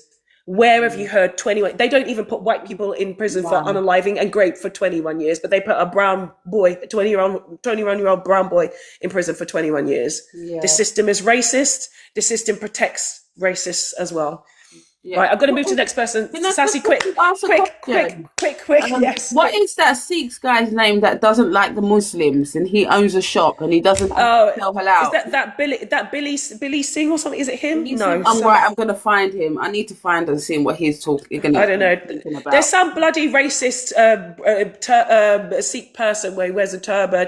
The guy, I don't know what his name is. There is a Billy Singh on here. Bobby Singh, sorry. He always comes to try and harass me. Bobby Singh. Always tries to harass me. I have to block him on everywhere. He says racist things towards me all of the time. Anywhere he can find me. Say about this then. Yeah. Oh, yeah. Honestly, he is something on another level. Really, he defends white people. He's not really for the Sikh community. Obviously, he is the exception that is pushing white narcissism, which is absolutely crazy. Absolutely crazy. Thank you, Sassy. Right, we've got Anachronista. Thank you, Sassy. So Anachronista, a white person, to bring it home. Yeah, I'm just one sec. Have some water. I am the traditional dehydrated white. I never hydrate sufficiently. So, keeping things short, firstly, I hope you feel better soon. Thank you. Even though you're feeling rough, you still look stunning as always. Thank you. And a message to my fellow Casper complexion people. That discomfort you feel when that cognitive dissonance sets in is discomfort for a reason. That is your brainwashing meeting the reality and not being able to get through to your head. And I really urge you to, when you meet that discomfort, sit in it and think, why am I feeling this way? And go through that process and start that journey of deconstruction, because it is worth it. And it is not all about quote unquote white guilt and all of that. It is about the reality of the world, confronting our history, looking at the horrors that we have committed and going, this is how we don't do that again. And we need to reach that realization, because the world is hurting right now. Everybody is struggling. And all we are doing, by we I mean my fellow whites, all we are doing with this blame game is shifting the focus away from the fact that we can solve some of these issues if we work on ourselves. It takes work. It's not easy, but it's necessary, and it is worth it. It is rewarding too. There is benefit to my fellow whites as well as everybody else. But it is crucial. I urge you, sit in that discomfort. Sit with it. In Misty in the comment section, and someone else has also raised this as well, is that there seems to be a gene. I don't know if this is science or something that we believe, is that there's a gene that blocks that form of reasoning. Because you see that some people, like especially like yourself, and I know I've got some white people in the comment section who've actually done the work and actually doing the work actively every day. But there are some people that willingly stay ignorant because it actually is a comfort. And then there are some people who literally cannot go past. I've seen it. I've seen the struggle. I've seen the most racist people come into my comment section, right? But they're always here in my comment section because I know that there is something in the back of their mind who is like, I know Fox is talking facts. I know it, but something is stopping me. And my old programming is saying that I need to stay racist. I need to stay ignorant. And white people are very complicated. They're very, very complicated. I think people don't understand. They are very complicated people. For us, everything seems to be a little bit more straightforward. We understand our history. We understand who we are as people. We understand the work that we need to do in the world. White people are so complicated, really, and very dangerous. LB, good to see you. And honestly, like I said, and I think this is really important for Black and brown people, is that we need to still do a lot of emotional and nervous system regulation because unfortunately white people are tied to us. We're not tied to them. They're tied to us, right? So their genetic DNA came from us as people. So you also need to regulate your own energy in these situations. If you find yourself frustrated, like I do constantly, how I deal with that is I do a TikTok live and I talk on this because if I'm not talking, I'm getting frustrated by myself and I'm not able to enjoy my day. This stuff was going around and round in my head and it constantly has been going round and round in my head. But the more that I talk about this stuff, the more I feel better. And I know that a lot more people who come to this space also feel better. I also want to highlight something else, which you guys know if you're here on my lives. How many times do we get white people up on the panel and speaking truthfully and honestly? Or even when they are talking on the other side? How many times do you get to see white people not crash out? being able to talk about the subject is rare. It is very rare. So this is why I want Black and brown people to also understand the strength and the power that they have. Anachronista, you are only one of, again, it's 3 women now that I've had on the panel, and I've been on here for hours now. 4 hours, maybe? This is my longest TikTok live. Only white English women, actually one was Welsh, have been able to come up, talk about the topic, and actually accept and realize that whiteness and we're talking about the structure and the structure of whiteness is a problem. And you guys have been real about it. But we had one white guy, he was Welsh, and he was trying to bring it back to black people. It's not fucking about black people. Stop dragging us into your situation, because again, you're tied to us and you see our activism. You see Sikh and Muslim people, how we are activists, how we actually do try to protect our community and stand up for our own. Yes. White people, you don't do that. Well, yeah, white people do that. Really interesting to me when after the woman in America called a load of churches to inquire about baby food, and then the woman over here did it, and out of all of them, all of the churches were dismissive and rude. One of them telling her to call back after closing time, and all but one of the mosques were willing and able to help. One of them even saying, "Where can we come to you to make this easier?" And I think this is something that white people, especially white Christians in this country, need to reflect a bit on, because it is. I think that I'm not a person of faith. I respect faith. I think if the history of Jesus as a man is, if he existed, trying to find the words to put things, and I'm not doing very well. But I think if Christ was a person and existed, the teachings of Christ have been forgotten about, have been pushed aside in this sense of moral superiority, to use it as a battering ram to clobber like other talking people. about, yeah, exactly. And talking about religion, I was atheist for most of my life. And I had a spiritual awakening 2 years ago. Some of you guys know this. Is that when you look at it and actually you have the intelligence or the ability to look at it, it's all the same. Spirituality, religion, it's all the same. But that's when you have to understand that certain people have manipulated these things for their own personal gain. So you're talking about people like Jesus, who's actually in the Quran and other scriptures. He was just a prophet. He was just a spiritually awakened person. Like some of us are. Like I could be in the Bible. If you're spiritually awakened, other people could also be in the Bible as well, because we have the ability to actually have the gift of foresight, which is Black people, Black women. We have the gift of foresight. We can see things coming. We say, don't do that. Especially women actually generally have that. We know that something is going to happen before it happens. And we also have the ability, like I said, I left the UK 5 years ago. I've been wanting to leave as a kid because I could see what was coming. I could see white people. I knew exactly what was happening. I could see their people even before I actually knew about it, and educated myself in the last 2 years about white history and understanding now my relationship with white people. Right? I can see all of it. We can all see all of it if you're actually that way inclined, if your ego is not in the way. But this is the problem. It's when white ego is in the way, it becomes problematic. I'm going to let Jules up. Jules is the last person. Namor, I did see you there, but just because I think Jules is also an important person to add to this conversation as well. And also get well soon as well, Anachrista, because I could hear you like, just like me. Thank you. I have sinus issues, so sometimes it takes me like this. But it's all good. Yes. Get well soon, sister. Thank you so much. Right, we are going to wrap up with Jules right now. So Jules is somebody, let me tell you a little bit about Jules. I've only really come across him recently, but Jules has an incredible platform, and he is the person who has been posting about, first of all, white people getting on the knee, taking our fist.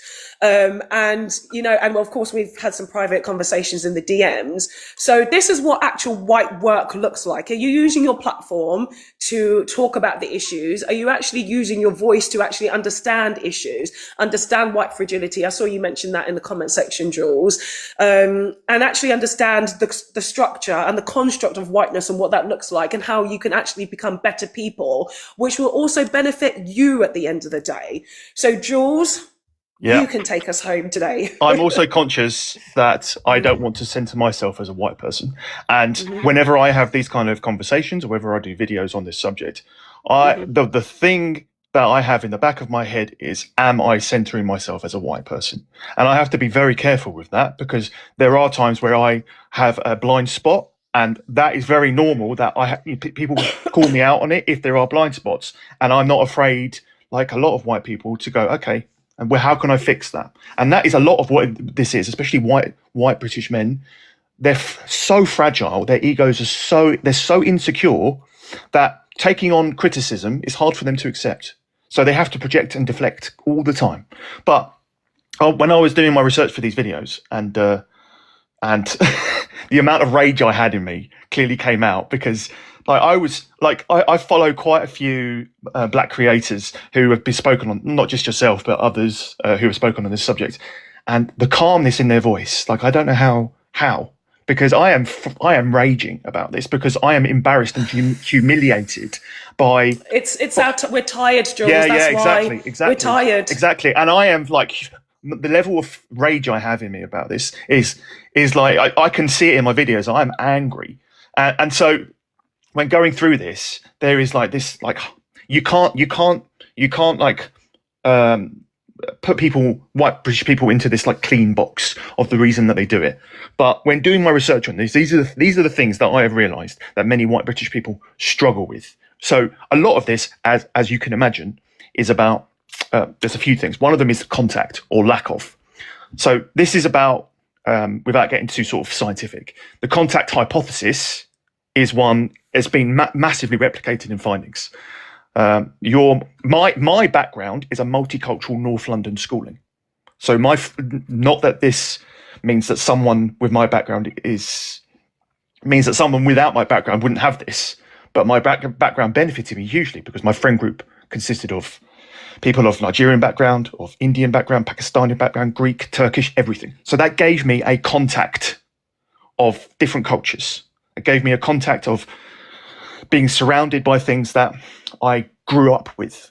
However, a lot of people don't have that exposure, and that bias creates this group selective mindset. If you live somewhere where you're not surrounded by many people of colour, I live in a village outside of London, and it's getting better, but it's very, very white-centred, and you see it. You see the way that people talk, and they're very ignorant.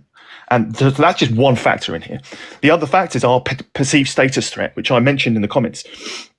Not an excuse, but what happens is people don't have a grasp on their nervous system at all. So what they do is, these groups have historically been dominant. They tend to experience the rise of other groups as a loss rather than a fairness arriving. And this has been researched so much that, like, I could sit and talk about this research for hours on videos, and it's pointless even trying to talk to these people. But it shows that many people aware of demographic change increases expressed hostility, even in people who weren't especially political before. So a lot of this is people seeing this as rights being taken away from them when it's not. They're not at the top of the food chain anymore. We're not at the top of the food chain. So what?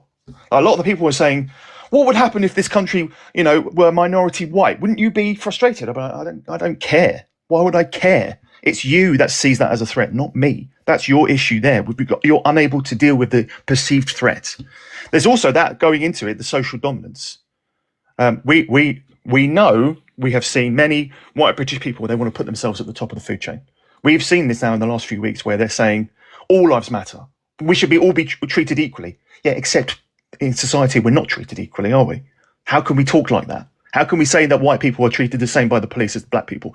The number of times I have said, blue in the face, that people of colour are 7 times more likely to be unalived by police restraint. It's like I could say that again and again, and it would just go over their heads because they're not hearing it.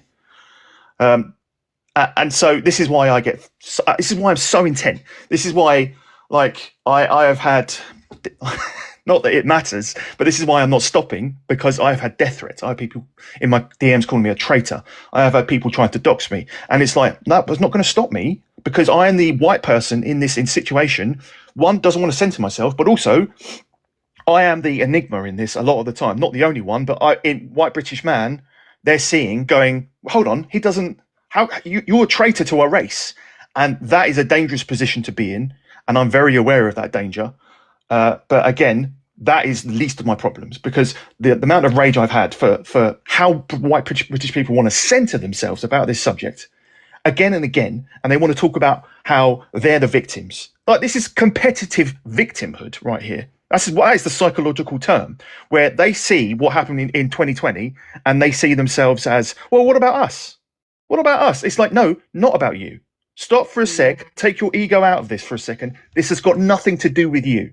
So when you try and bring in this whole victim mentality, oh, a white boy was treated badly by the police. One, no, he wasn't.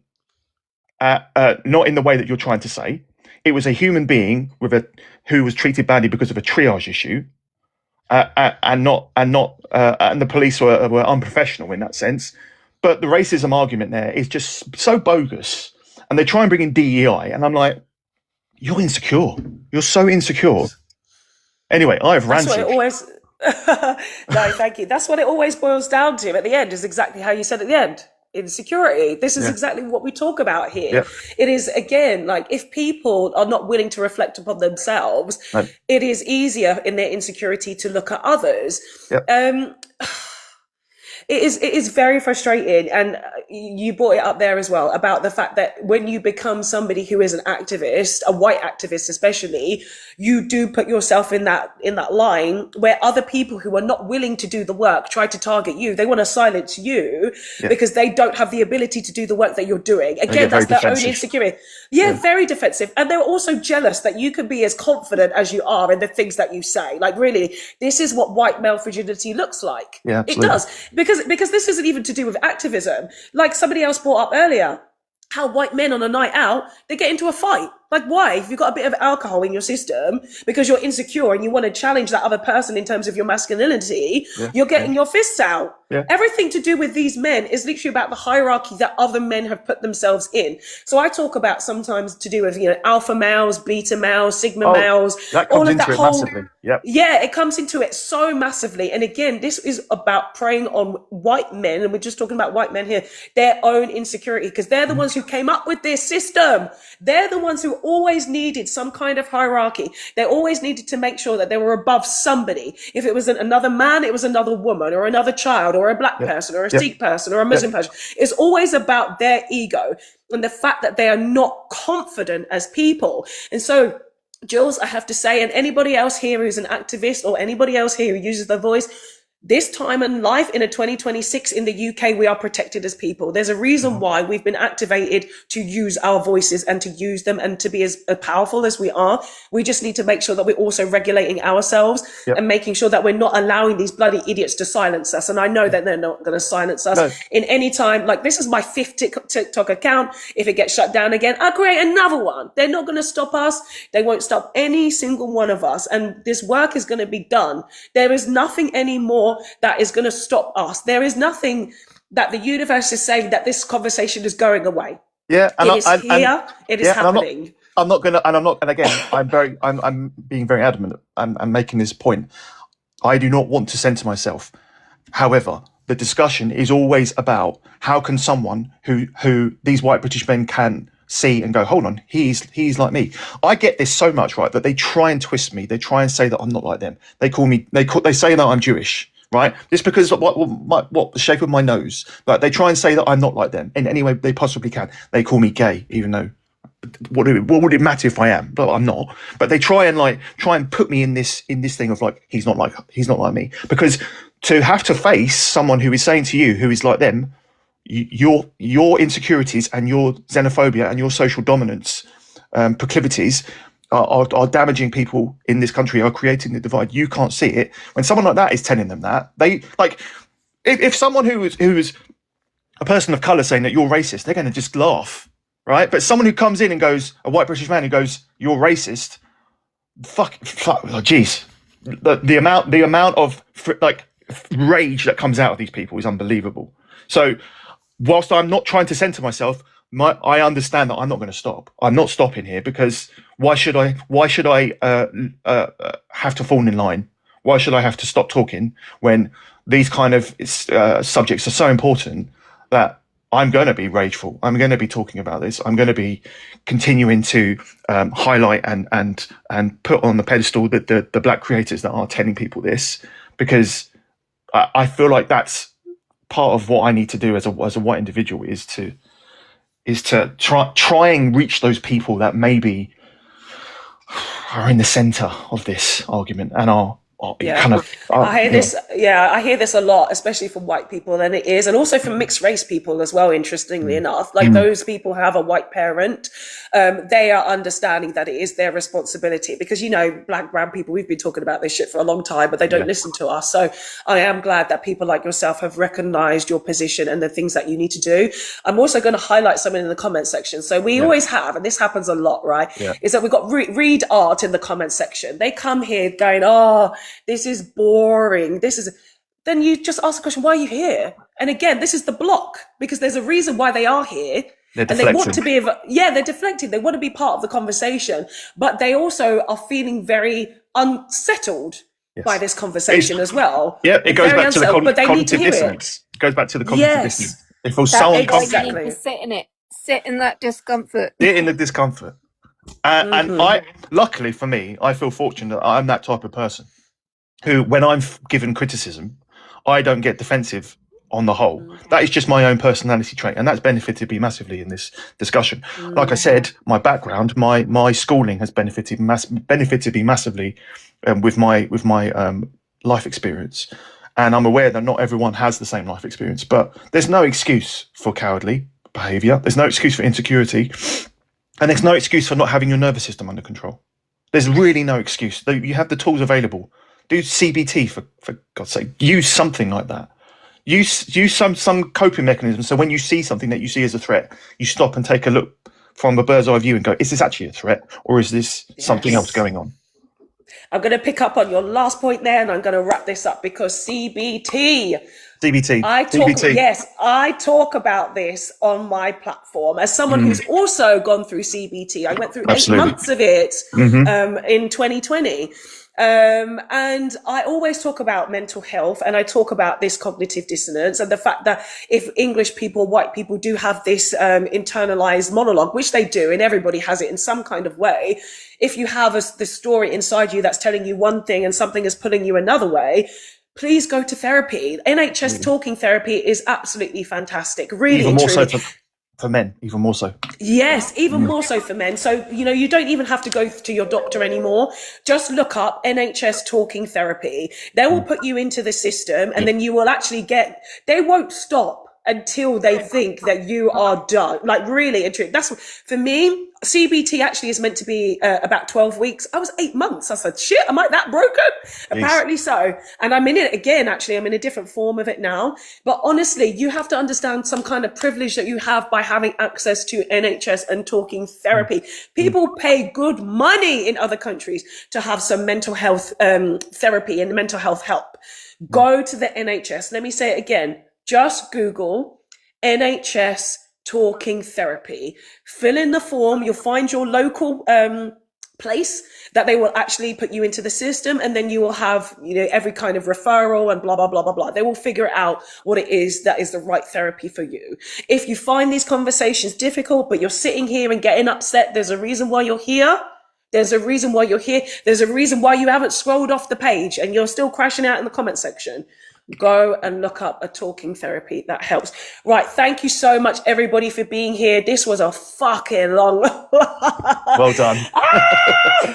Oh my God. I was on from 7:30 British time. So whatever time it is for you guys now. What is it now? 10:30. What is it? 11:45. Yeah. 11:45. So from 7:30 in the morning, your time, until now, I've been on, and I'm not well. So this is it. And again, I know gifts have been suspended. I don't do this for gifts.